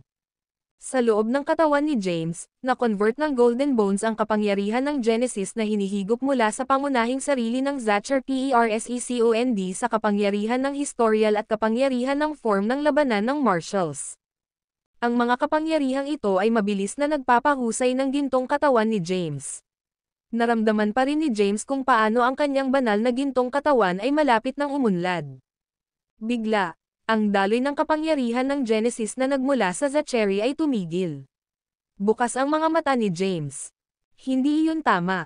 Ang pangunahing sarili ni Zachar Persecond ay nasa itaas na grado ng Eurus-1 ranggo ng ika-9 na kapigatian. Paano na naubusan ang kanyang kapangyarihan ng Genesis? Maging masaya sa iyong nakuha. Ang matatandang magsasaka sa puting balabal ay ngumisi. Matapat na nagsasalita, hindi mo makamit ang panghuli gininto ang katawan kahit na sinisipsip mo ang lahat ng kapangyarihan ng Genesis na magagamit dito. Ang tao sa itim na balabal ay idinagdag, tama siya. Maswerte ka upang maabot ang entablado kung saan ikaw ay isang hakbang lamang na naiwan mula sa pagkakaroon ng panghuli gininto ang katawan. Si James ay niniting ang kanyang mga browser. Ano ang ibig sabihin nito? Ang pares ng mga matatandang magsasaka ay nagpalitan ng sulyap at tumahimik. Wala silang plano na sabihin kay James na talagang hinihigop niya ang kapangyarihan ng Genesis mula sa Zachary sa labas ng mundo at kahit na siya ay naging dahilan ng pagkawala ng ranggo ng Quasi-Delcon. Sinubukan ni James na magtanong ng iba, nangangahulugan ba ito na kailangan kong sumipsip ng kapangyarihan ng Genesis ng isang pangitaas na grade na Eurus-1 ranks 9th Tribulation Cultivator upang mag-upgrade sa panghuli gininto ang katawan. Umiling-iling ang matatandang lalaki sa itim na balabal. Hindi lamang ito isang magsasaka, Ngunit kailangan mong sumipsip ng mga kapangyarihan mula sa lahat ng mga mapagkukunan ng paglilinang dito. Bulalas ni James, sinabi mo na isang hakbang lamang ako mula sa pagkamit ng yugtong iyon, bagaman. Bakit? Ang isang hakbang na iyon ay isang malaking hakbang pa rin para sa isang katulad mo. Ngumiti ang matatandang magsasaka sa puting balabal. Gayun din, hindi ka makatiis sa langit na pagdurusa para sa rurok ng Uriswandale Rango ng ika-8 antas ng pagdurusa ng walang tunay na gintong katawan. Ipinaliwanag niya, yamang nagtataglay ka ng parehong mga kapangyarihan ng form ng labanan ng Marcy Ice at ang kapangyarihang panghistorial, ang makalangit na pagdurusa na nakatagpo mo ay mas marahas at mapaghamong kaysa sa mga karaniwang magsasaka. Ang tao sa itim na balabal ay nagpapaalala sa kanya. Ito ay magiging matigas. Hindi mo ito gaanong-gaanong ginawaran. Malalim si James na huminga at tumitig sa mga eskultura sa malayo. Ang Jaegers, Franciscus, Gladwins, at ang pangunahing selves ng Thea ay lahat ng mga pangsyam na tagapangasiwa ng rango ng Uriswandale rank. Hindi sa banggitin ay may iba pang mga napakahusay na magsasaka sa larangan ng digmaan na iyon. Marami ng enerhiya si James at nakipaglaban sa oras lamang ang pangunahing sarili ni Zachary. Bukod dito, ang pares ng mga matatandang magsasaka ay hindi papayagan si James na labanan ang natitirang mga magsasaka ng paisa-isa. Alam ni James na hindi niya maaaring labanan ang mga walang imak na magsasaka ng sabay-sabay. Matapos ang pagsasaalang-alang ng ilang sandali, nag-teleport si James at muling lumitaw sa antas sa ibaba. Lumabas sila ng isang malambot na glow sa paligid ng kanilang mga katawan. Ang titig ni James ay lumubog sa mga mukha na iyon. Pagdurusa. Samantala, nakamit lamang ni Zaisha ang rurok ng ika-7 pagdurusa ng Uriswandale Rango. Ang pinakamalakas na kabilang sa bungkos ay ang Rebella at Zitlali. Si Zitlali ay nakatanggap ng kapangyarihan ng silangan mula sa Tai Chi at pumasok sa mas mababang grade na Uriswandale Rango ng ika-9 na kapigatian. Hindi nagtagal ay nagpa siya si James na si Zitlali at Rebella lamang ang makakatulong sa kanya sa kanyang kasunod na mga plano. Pagkaraan ng ilang sandali, si James ay naglevitated sa kalagitnaan ng hangin, na nakaupo kasama ang kanyang mga binti na tumawid. Nagpa siya siyang sanayin at mapabuti ang higit pa sa magic ng sumpa ng Franciscus. Si James ay magkakaroon ng isang mas mahusay na pagkakataon na talunin ang mga magsasaka sa antas sa itaas kung makakagawa siya ng mas maraming purplish gintong masasamang espiritu. Upang lumikha ng mga masasamang espiritu, sinimulan ni James na sumisipsip ng mga high-grade cores na matatagpuan sa Forlat Land for Air Genesis Powers. Nang maubos ang mga cores, naglakbay si James sa ika-3 antas at nakuha ang kapangyarihan ng Genesis mula sa Aqua Soul. Nang maubos ni James ang mga mapagkukunan doon, nagpunta siya sa ika-2 antas at pinasok ang daanan ng HUD na ito ay sumisipsip ng kapangyarihan ng Genesis.